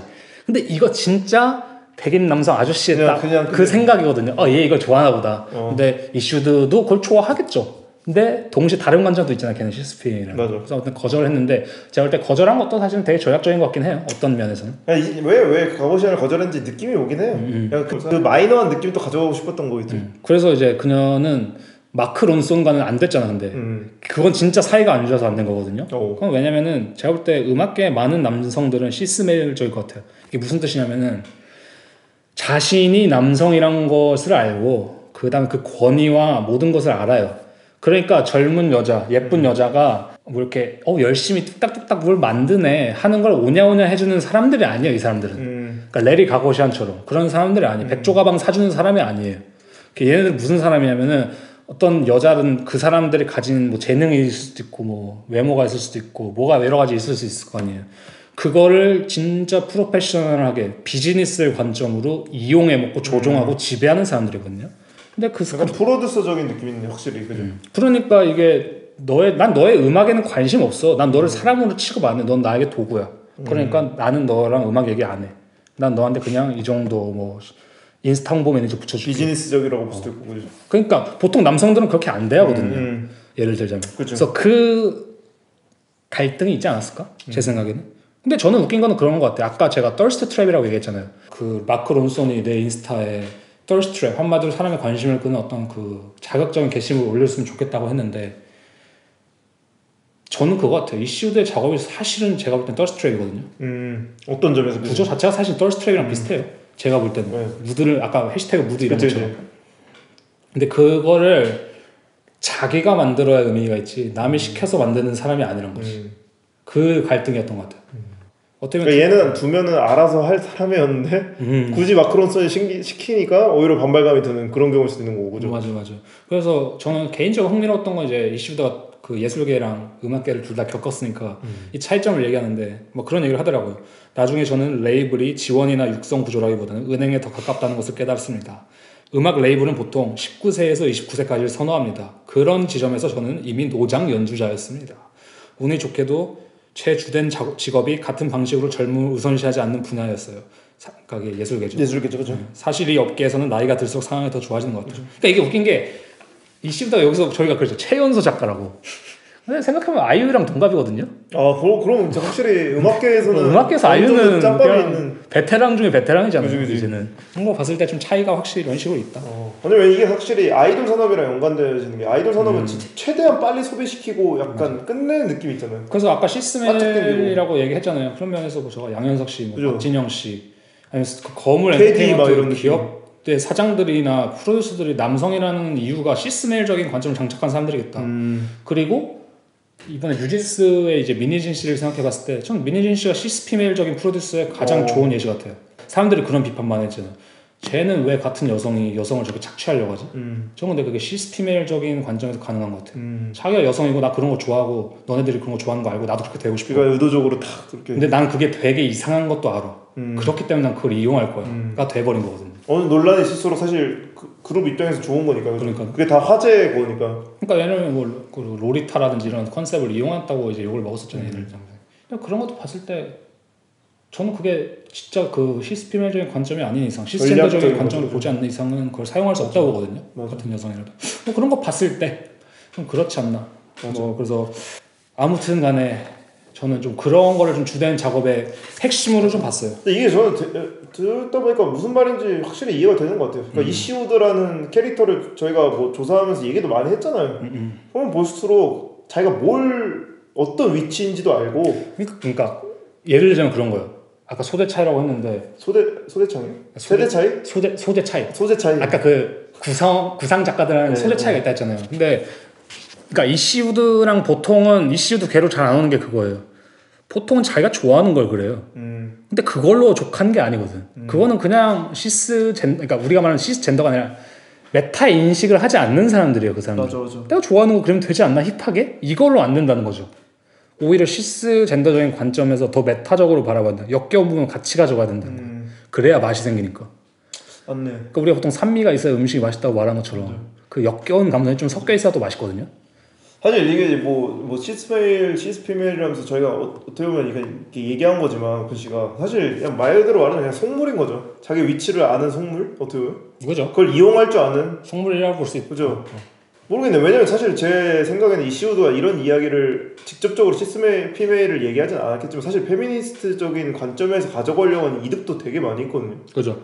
자, 그러니까 되게 제가 영리하다고 생각했던 게 조안 리버스를 얘기를 하면서 엄마 닮았다라는 얘기를 하나를 꺼내잖아요. 그치. 그 순간 옆에 있던 사람들은 알아서 문장을 만들어주는 게 요즘 또 그거고 그리고 이제 은근슬쩍 계속해서 여성세사인 것을 이렇게 껴넣거든요. 그치. 조안 리버스 얘기를 할 때 저는 개인적으로 그녀가 나아가는 방향이 그녀를 비극적인 피규어로 좀 많이 바라보는 것 같더라고요. 조안 리버스를. 그런 것도 있고 그죠. 근데 그런 걸 봤을 때 페미니스트적인 관점에서 그 피시적인 관점에서 보는 거죠. 그럼 외에도 뭐 그 경매 물건 얘기할 때도 할머니 얘기 꺼냈던 거 아세요? 맞아. 얘기하면서 우리 할머니의 물건이 생각난다라고 하면 이것도 할머니와 맞아요. 이시우드의 유대적 서사로 바뀔 수도 있거든요. 또 페미니스트 작가들도 그런 그 여성 그런 게 있으니까 그러니까 이런 부분을 저는 좀 그래서 얄미운 것 같아요. 만약에 시스페밀이라는 걸 정말로 자기가 이용을 한다면 그러니까 뭐 하나는 버려야 약간 미움받을 각오를 해야 되는데 본인 작업도 그렇고 약간 그냥 참 부드럽게 뱀같이 잘 넘어가는 느낌. 근데 그냥 간단히 생각하면 그렇게 볼 수 있는 거예요. 막 게임 커뮤니티로 해야 될게요. 게임 커뮤니티 뭐 우리가 와우를 해서 길드에 들어가요. 한 30명, 50명 있는 길드. 거기 가서 내가 여성으로서 혜택을 봐야겠다라고 생각하고 들어가요. 그러니까 순수한 마음은 그냥 들어갈 수 있는데 거기 남자가 많을 수도 있죠. 근데 내가 애초에 작정하고 남자가 많은데 들어가면 혜택을 많이 보더라 하고 거기 들어가. 그다음 거기 가서 내가 뭐 여성 파리를 할 수 있어요, 솔직히 말하면. 그치? 나 여자라서 이게 잘안돼 미안해요. 할 수 있잖아. 뭔 말인지 알아? 뭔지 알지. 근데 그거는 내가 볼 때는 그게 뭐 그녀가 그걸 사용하면 안 된다라고 보기보다는 당연히 취할 수 있는 전략이라고 좀 생각을 해요. 이미 이 길로 들어섰을 때. 전 그래서 민희진 씨가 로리타 컨셉을 당연히 사용할 수 있다고 보거든요. 내가 이미 이 길로 들어왔는데 그건 또 왜 쓰면 안 돼? 난 사용할 거야. 근데 그런 맥락으로 좀 사용하는 것 같다. 근데 그런 면에서 봤을 때 우리가 예술계 입장에서, 그 다음에 우리가 예술 발언 관람자 입장에서, 아니면 큐레이터 입장에서 그거는 확실히 구분을 해줄 필요가 있죠. 맞아. 이것이 단순히 맞는 페미니스트적인 관점이야, 아니면은 적절한 페미니스트적인 관점이라고만 봤을 때는 맞아. 아니란 거죠. 그러니까 물론 이 다양성이라는 건 존재해야 되는데 맞아. 이것만이 그거는 필요하지. 근데 왜냐면 이 무드가 있는 작업들이 보통 더 세니까 요즘에는 맞아. 젊고 힙한 작업이 더 세니까 많은 사람들이 그냥 그렇게 나아갈 수도 있는 거거든요. 근데 사실 저도 그렇고 오피스도 조사하면서 느꼈던 게 이 시우드의 작업이나 이 사람에 대한 캐릭터에 대해서 이야기를 할 때 사실 약간 그런 느낌 받았잖아요. 저희가 둘 다 동시에 약간 의도적으로 하입을 주는 느낌이잖아요. 좀 과한 하입도 없지 않아 들어가 있는 게 있거든요. 사실 이 시우드의 작업에 대해서 어떤 연구를 하고 분석하는 글들은 많지만 이거에 대해서 어떤 비평적인 느낌의 글을 쓴 건 전 하나도 찾아보지 못했거든요. 작업의 밑바탕을 깔아주는 느낌까지 들 정도로. 그러니까 이게 그렇게 받아야 될 것 같아요. 제 생각에 그녀의 작업이 하입을 받을 수 있는 이유는 자본이 얽혀 있어요. 왜냐면 첫 번째로 잘 팔릴 수 있는 회화야. 맞아. 확실한 건. 그러니까 그녀가 난해한 회화를 그리는 사람이 아니잖아요. 맞아. 그리고 이게 어떤 맥락으로 가야 되냐면은 내가 만약에 돈을 벌어야 되는 자본가 입장이에요. 그래서 MZ 세대의 신여성들이 돈을 안 쓰는데 주목한다. 뭐 이런 식으로 간다면은 저는 그런 식으로 아무도 전략을 짜지 않을 거거든요. 사회가? 그치. 지금 자본주의 사회인데 그렇게 살 것 같아요. 저는 차라리. MZ 세대 젊은 여성들은 명품을 오히려 소비하길 원하고 맛있는 스시집에 가서 오마카세를 먹길 원하고 그런 것들이 자유로운 삶의 방식이고 페미니즘적인 방식이라고 생각하고 그것이 옳은 방식이다라고 홍보를 해야 한다는 거죠. 근데 저는 그 비슷한 괴가 약간 일어나고 있다고 생각해요. 물론 그 여성들이 뭐 그런 걸 먹으면 안 되는 것도 아니고 뭐 그런 명품을 사면 안 되는 것도 아니야.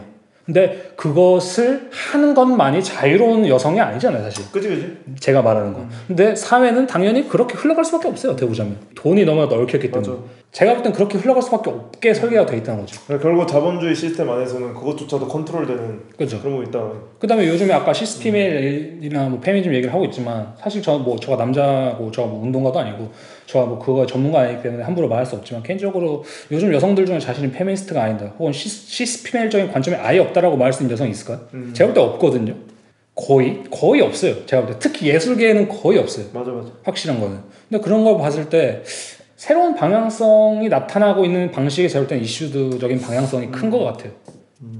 근데 또 다른 방향성이 등장해야 될 것도 있긴 하겠죠. 근데 아까 말한 것처럼 엄청난 하이를 받고 있고. 맞아요. 저희가 다양성 얘기한 만큼 이런 사람도 있고 이런 사람도 한 명씩 필요하긴 해요.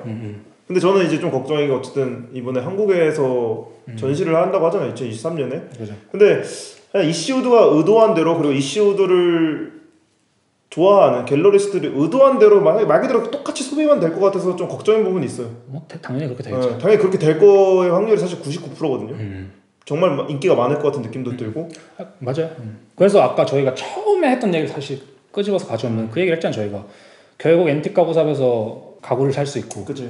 뭐 이런 여러 가지 할 수 있는 게 얘가 대단히 특권층에 있기 때문이고 맞아. 백인 여성이고 저희가 이거 애초에 녹음하기 시작하기 전에도 한번 얘기를 했었잖아요. 영국인이고 그죠. 부모가 의사인데 어쩌면 모두가 숨기고 있던 욕망을 드러내는 걸 수도 있어요. 뭔지 알아요? 그러니까 일종의 욕망을 재생산하는 데 기여할 수도 있지 않냐. 사실 가장 간단히 말하면 한마디로 말하면 다시금 제국주의적인 어떤 형태가 될 수 있다. 맞아. 왜냐면 이게 한국에 들어와서 이 사람이 가장 잘 나가는 젊은 힙한 작가고 그다음 이 사람 페미니즘적인 관점도 있고 이런다고 했을 때 이것이 다시 되게 그 백인 특권층이 가질 수 있는 어떤 것을 재생산하고 있는 거거든요. 근데 이제 이시우드라는 사실 이건 거대한 거의 그 점원 페리오 같은 느낌이거든요.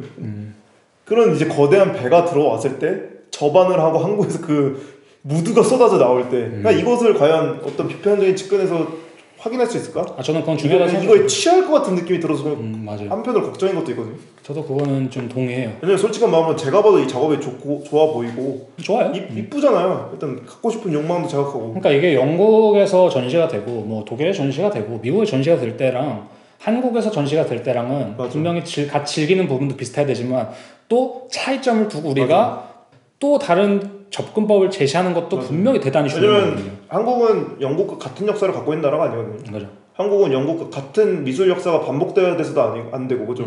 다른 측면을 가지고 이 사람의 작업을 건드릴 수 있는 부분에서 얘기를 하는 게 참 좋을 것 같아요. 그러니까 저도 오늘 녹음을 하러 오면서 이게 날씨가 되게 좋았어요. 근데 이제 자동차를 타고 이제 독일인들 잘 이제 여행도 다니고 하잖아요. 여유로운 삶을 잘 즐기는 사람들이잖아요. 자전거를 차에 이렇게 실어놓고 이렇게 여행을 갔다. 여기도 연이었잖아요, 이번에. 그래서 왔다 갔다 하는데 참 평화롭다. 참 저렇게 살아야 되는데 하면서도 들었던 생각이 뭐냐면은, 근데 이 새끼들이 저렇게 살 수 있는 거는 사실은 이 자동차나 얘네가 쓰는 핸드폰이나 뭐 얘네가 먹는 음식이나 사실 몇이나 도대체 맞아. 얘네가 만들었을까? 아니면은 얘네가 순수하게 했을까? 그 밑에 있는 뭐 노동자들도 있고 외노자들도 있고 다른 나라들도 있고 얘네는 뭐 뼈 빠지게 쉬지 못하는 사람도 있는데 마치 우리가 그것만을 찬양하고 문제가 있잖아요. 맞아. 아 그래 나도 저렇게 여유롭게 살아야지 라고. 그럼 이거랑 비슷한 맥락이에요. 그러니까 막 그런 막 북유럽 감성이라고 했을 때 북유럽 감성을 한국에서 추구한다라는 것 자체가 좀 웃긴 거죠. 그죠? 어떻게 보면 북유럽은 이미 그 스타트 지점이 달랐는데. 그죠. K화 돼서 들어가야 될 필요는 있을 수 있는 건데 예를 들자면. 그래서 제가 이제 이시우도 그 베이징 엑스갤러리에서 전시한 거 보니까 모르겠어요. 그 전시에 대해서 어떤 말들이 많이 오고 갔는지는. 근데 그냥 그렇게 잘 하고 이시우드는 만족스러운 하이프 받고 돌아갈 것만 같은 느낌이 들어서 그냥 그러니까 우리나라의 관점에서 좀 다룰 수 있는 이야기들이 나와야 되지 않을까라는 생각이 드는 거죠. 그죠. 네. 흥미로운 것 같아요. 왜냐면 저희가 지금까지 더듬이 소개했던 작가들은 어떤 식으로든 역사적인 측면도 많이 다뤘고 그리고 되게 레퍼런스도 여러 군데가 있었잖아요. 뭐 심지어 산드라 무진가 얘기 때 디아스포라 얘기도 했고 이번 마티스 알트만 때는 건축적 얘기도 많이 했지만 그러니까 이시우드 얘기를 하면서 사실 그런 이야기 할 생각은 별로 안 들었던 것 같아요. 이번 편에서. 그러니까 확실히 저는 그냥 뭐 좀 진짜 폭력적으로 일반화해서 말하자면은 MZ 힙스터스러운 당당함이 있다. 그러니까 한마디로 말하면 점잖은 작가라는 생각은 안 들어요. 그러니까 근데 그게 나쁘다라는 뜻으로 말하는 게 아니라 새로운 형태의 그 세대의 등장을 맞아. 당연히 알리는 거고 그다음 그것을 우리가 당연히 나쁘다고만 말할 수는 없는 거고. 맞아. 근데 동시에 우리가 또 주의해야 될 부분도 있는 거고. 맞아. 그러니까 예를 들자면 그런 거 있잖아요. 저희가 뭐 얘기했었는데 그 어디 학생 중에 한 명이 이제 자기 인스타 계정에 자기 회화 딱 그린 거를 뭐 스케이트보드 타고 가면서 이제 노래 틀어놓고 이제 이것은 뭐 제가 하늘에다 이거 지나가고 이런 계정이 있다고 저도 한두 번 봤는데 그쵸. 근데 그냥 그런 것이 당연히 점잖지는 않죠. 점잖게 디아스포라 얘기를 하지 않고 점잖게 페미니즘 얘기를 하지 않고 뭐 점잖게 무엇인가를 하지 않죠. 그렇다고 해서 저게 그렇게 무례하고 저런 것이 없어져야 될까?는 또 다른 문제거든요. 그치. 근데 이런 작업 당연히 있어야 되고. 맞아. 근데 뭐 이제 사카이 씨한테 이제 염두하시는 부분은 이런 것이 너무나 커져버려서 획일화돼서는 안 된다라는 걸 말하는 거고. 그럴 가능성이 있기 때문에. 그리고 저는 이제 이시우드가 가지고 있는 약간 그 엘리트적 관점에서 그 태도가 좀 마음에 안 드는 것도 있어요. 맞아, 그것도 좀 뭔가 되게 공격적 방어 기제라고 했잖아요. 짚고 넘어가야죠. 다 가져가려고 하는 느낌 아시죠? 그러니까 짚고 넘어가야죠. 요즘에 진짜 그 아싸마저도 인싸들이 가져간다. 뭐 이런 느낌. 맞아, 그 느낌이 있어. 아, 맞네. 그러니까 그림의 위화감이 전혀 없는 것처럼 그림에 어떤 버그가 발견되지 않는 것처럼 그냥 이 사람 자체도 약간 어떤 식으로 절대적 무장이 되어 있는 느낌? 근데 사실 이런 사례는 꽤 많아요. 저는 한 가지 예시를 줄 수 있는데 이거 남자분들이 더 잘 이해하실 텐데 롤이 딱 그래요. 리그 오브 레전드 있잖아요. 롤은 사실 롤이 자체적으로 개발한 게임이 아니에요. 그죠. 그건 원래 이제 전시에 이제 도타라는 이제 워크래프트 유즈 맵도 있고. 근데 롤이 그런 걸 완전히 베껴와서 지금 잘 됐잖아. 그렇지. 그리고 예를 들자면 지금 또 롤토 체스라는 게 있어요. 그것도 뺏긴 거. 그 안에 있는 미니 게임인데 그것도 이제 오토 체스라는 이제 유즈 맵을 뺏긴 거고. 그다음에 요번에 또 어떤 게임이 나왔더라고요. 근데 그거는 제가 봤을 때 또 다른 게임을 베꼈어요. 근데 거긴 거의 베낀 걸 하거든요. 근데 거긴 지금 왕국이죠 이제 사실 게임. 그죠. 베끼고 커지면은 리그 오브 레전드 왕국이는데 사실 우리나라 남자들이 가장 많이 하는 게임이 리그 오브 레전드고 전 세계적으로도 그렇고. 근데 그런 걸로 봤을 때 우리가 그것을 단순히 즐기는 거는 문제가 되지 않는데 그런 역사도 알아야 되고 어느 정도는 그거에 대한 인식을 조금 해야 된다는 거죠. 근데 안 그러면 사실 대기업이 다 먹어버리는 이 현재 시장 상태랑 다를 게 뭐예요? 그러니까요. 그 얘기에 대해서 제가 아는 여자분이랑도 얘기를 했던 게 그 여자분이 이러더라고요. 이시우드 작업 얘기 아는 여자분 얘기를 들으면서 그러니까 어쨌든 백인 여자가 페미니스트적인 이야기를 할 때 페미니즘의 이야기를 할 때 이 사람들이 그 얘기만 섹시즘에 대한 얘기만 해야 될 뿐만이 아니라 그것만 하는 게 아니라 콜로니얼리즘 그러니까 영국이나 어쨌든 그쪽 나라에서의 겪었던 콜로니즘 그러니까 그 식민지주의랑 제국주의에 대해서 이야기를 해야 되지 않을까라는 얘기를 했거든요. 만일 할 거면. 아니 왜냐면 저도 사실 그 돌이켜봤을 때 자기 반성적인 작업을 하는 사람이 있을까라는 생각을 하긴 했어요. 왜냐면 바질리츠나 뭐 안젤린 키퍼 다시 얘기하지만 사실 그 사람들이 전쟁을 주도한 반성적 입장이라기보다는 그것에 약간 피해자적 입장에 생각을 하거든요. 그러면서 자연스럽게 인간 실존에 대한 이야기가 나온 거고. 그들의 작업이. 네. 근데 그게 이제 누군가한테는 약간 사제적 의미가 될 수 있겠지만. 그러니까 이건 참 힘든 문제예요. 왜냐면은 뭐 진짜 그런 문제, 이런 대립은 너무 많이 그러니까 너무나도 많이 발생하는데 예를 들면 그런 거예요. 그래서 언제까지 할 건데? 연좌제야? 이렇게 가버릴 수도 있는 그럴 거고. 수도 있고. 네. 아니면은 뭐 그렇게 누군가는 그럼 그걸 잊어? 이렇게 말할 수도 있는 거고. 그리고 아까 그 여자분 또 그렇게 얘기했잖아요. 운동가와 예술가는 다르다. 그 말도 이해가 되는 것이 있죠. 왜냐면 예술가는 예술 작품으로서 뭔가를 하는 사람이지 뭔가 직접적으로 정치적 표현을 하는 사람은 아니기 때문에 뭐 그런 부분도 생각을 하게 되고. 네, 확실히 이 문제는 요즘 시대에는 가장 주된 화두가 돼야 되는 문제 중 하나일 것 같긴 해요. 이것을 우리가 어디까지 끌고 가야 될까? 맞아. 그러니까 우리나라와 일본 관계도 똑같고 사실은. 그치. 근데 우리나라 일본 관계를 잠시 생각해보면 당연히 그분들이 일본 분들이 사과를 하지도 않지만 잘 동시에 이 사과를 하지 않는 이유가 그런 부분도 있어요. 국제 정치적인 면도 되게 있거든요. 그러니까 물론 그렇기 때문에 그들이 잘한다가 아니라 그들의 정치적 전략이 그렇기 때문에 그들이 그렇게 행동하는 부분도 있는 거거든요. 괜히 안 하겠냐고. 예를 들면 만약에 그들이 사과하는 게 국제 정치적으로 하건 자본적으로 너무나도 큰 베네핏이 있다면 당연하지. 발 뻗고 사과할 거예요. 근데 그게 또 진심 어린 사과냐? 또 이렇게 바라보는 것도 되게 웃길 수도 있고 아닐 수도 있고. 근데 이건 너무 또 이제 얘기가 길어지니까 그래서 그런 문제 또 저희끼리 그냥 술 먹으면서 하는 얘기인 거고. 그렇죠. 아무튼 이슈도 조사하면서 재밌었어요. 다른 걸 좀 많이, 그러니까 다른 측면의 미술적 측면을 뭐라 해야 되지? 지금까지 작가들은 어쨌든 상업 작가라는 느낌은 좀 적은데 오스턴 리 빼고. 근데 이 작가 조사하면서 이쪽 작가가 가질 수 있는 최대한의 베네핏 스탠스, 무드, 그리고 이제 새로운 세대들의 태도 방식?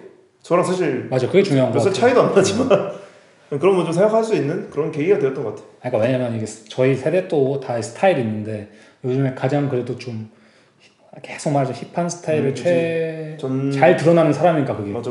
그런 것 같아요. 아까 신인류의 출연 막 이런 느낌처럼 말하고 싶은데 그 빅터 웬반야마라는 요번에 이제 농구 선수가 있어요. 젊은 사람인데 프랑스예요. 뭐 이제 농구를 안 좋아하시는 분들은 아예 모르실 텐데 아직 뭐 NBA 들어가지도 않았으니까. 근데 요번에 무조건 이제 뽑힐 1순위로 뽑힐 가장 최고 유망주 역대 몇백 년에 나오는 신인류급 농구 선수인데 그게 왜 그러냐면 키는 거의 NBA에서 제일 큰 수준인데 근데 보통 그런 사람 느릿느릿하거나 좀 둔하잖아요. 또 빨라? 근데 그게 되게 유연하고 가드처럼 3점도 잘 쏘고. 와, 씨. 그래서 이 새끼 뭐지? 막 이런 느낌 있잖아요. 근데 저도 약간 이슈들 보면 그런 느낌이었어요. 이게 맞나? 빅터 웬반야마의 약간 약점을 지금 아직 평가를 받지 않고 있는데 약점이 될 수 있는 게 되게 말랐어요. 그래도 운동하면 되잖아. 근데 뭐 그럴 수도 있죠. 근데 잘 안 칠 수도 있는데 근데 그런 애들이 보통 이제 부상을 많이 달고 사니까 그래서 이제 이슈도 비슷할 수 있겠죠. 이게 맞나? 근데 부상을 당할까 안 당할까? 이슈가 좀 빠른 시간 내에 과하게 하이프 받은 거 있어요. 이게 뭐 모두가 그거 뭐라 하죠? 이렇게 많은 작가들이 소망하는 그거잖아요. 그죠? 빨리 하이프 받아서 빨리 성공하고 싶어하는. 저 나쁠 거 없지 생각해. 그러니까 그 욕구를 딱 건드리는 지금 거기서 그런 부분에 모든 것에 약간 탑 부분을 찍은 사람인 거 맞는 것 같고. 맞아. 그래서 저희가 뭐 이것저것 분석을 했는데 뭐 이게 맞을 수도 있고 틀릴 수 있잖아요. 근데 중요한 건 이제 일미미술관에서 전시를 하니까 그때 되면 또 한번 보시고 또 여러 가지 또 얘기를 나눌 수 있으면 어떻게 전시될지 진짜 궁금하네.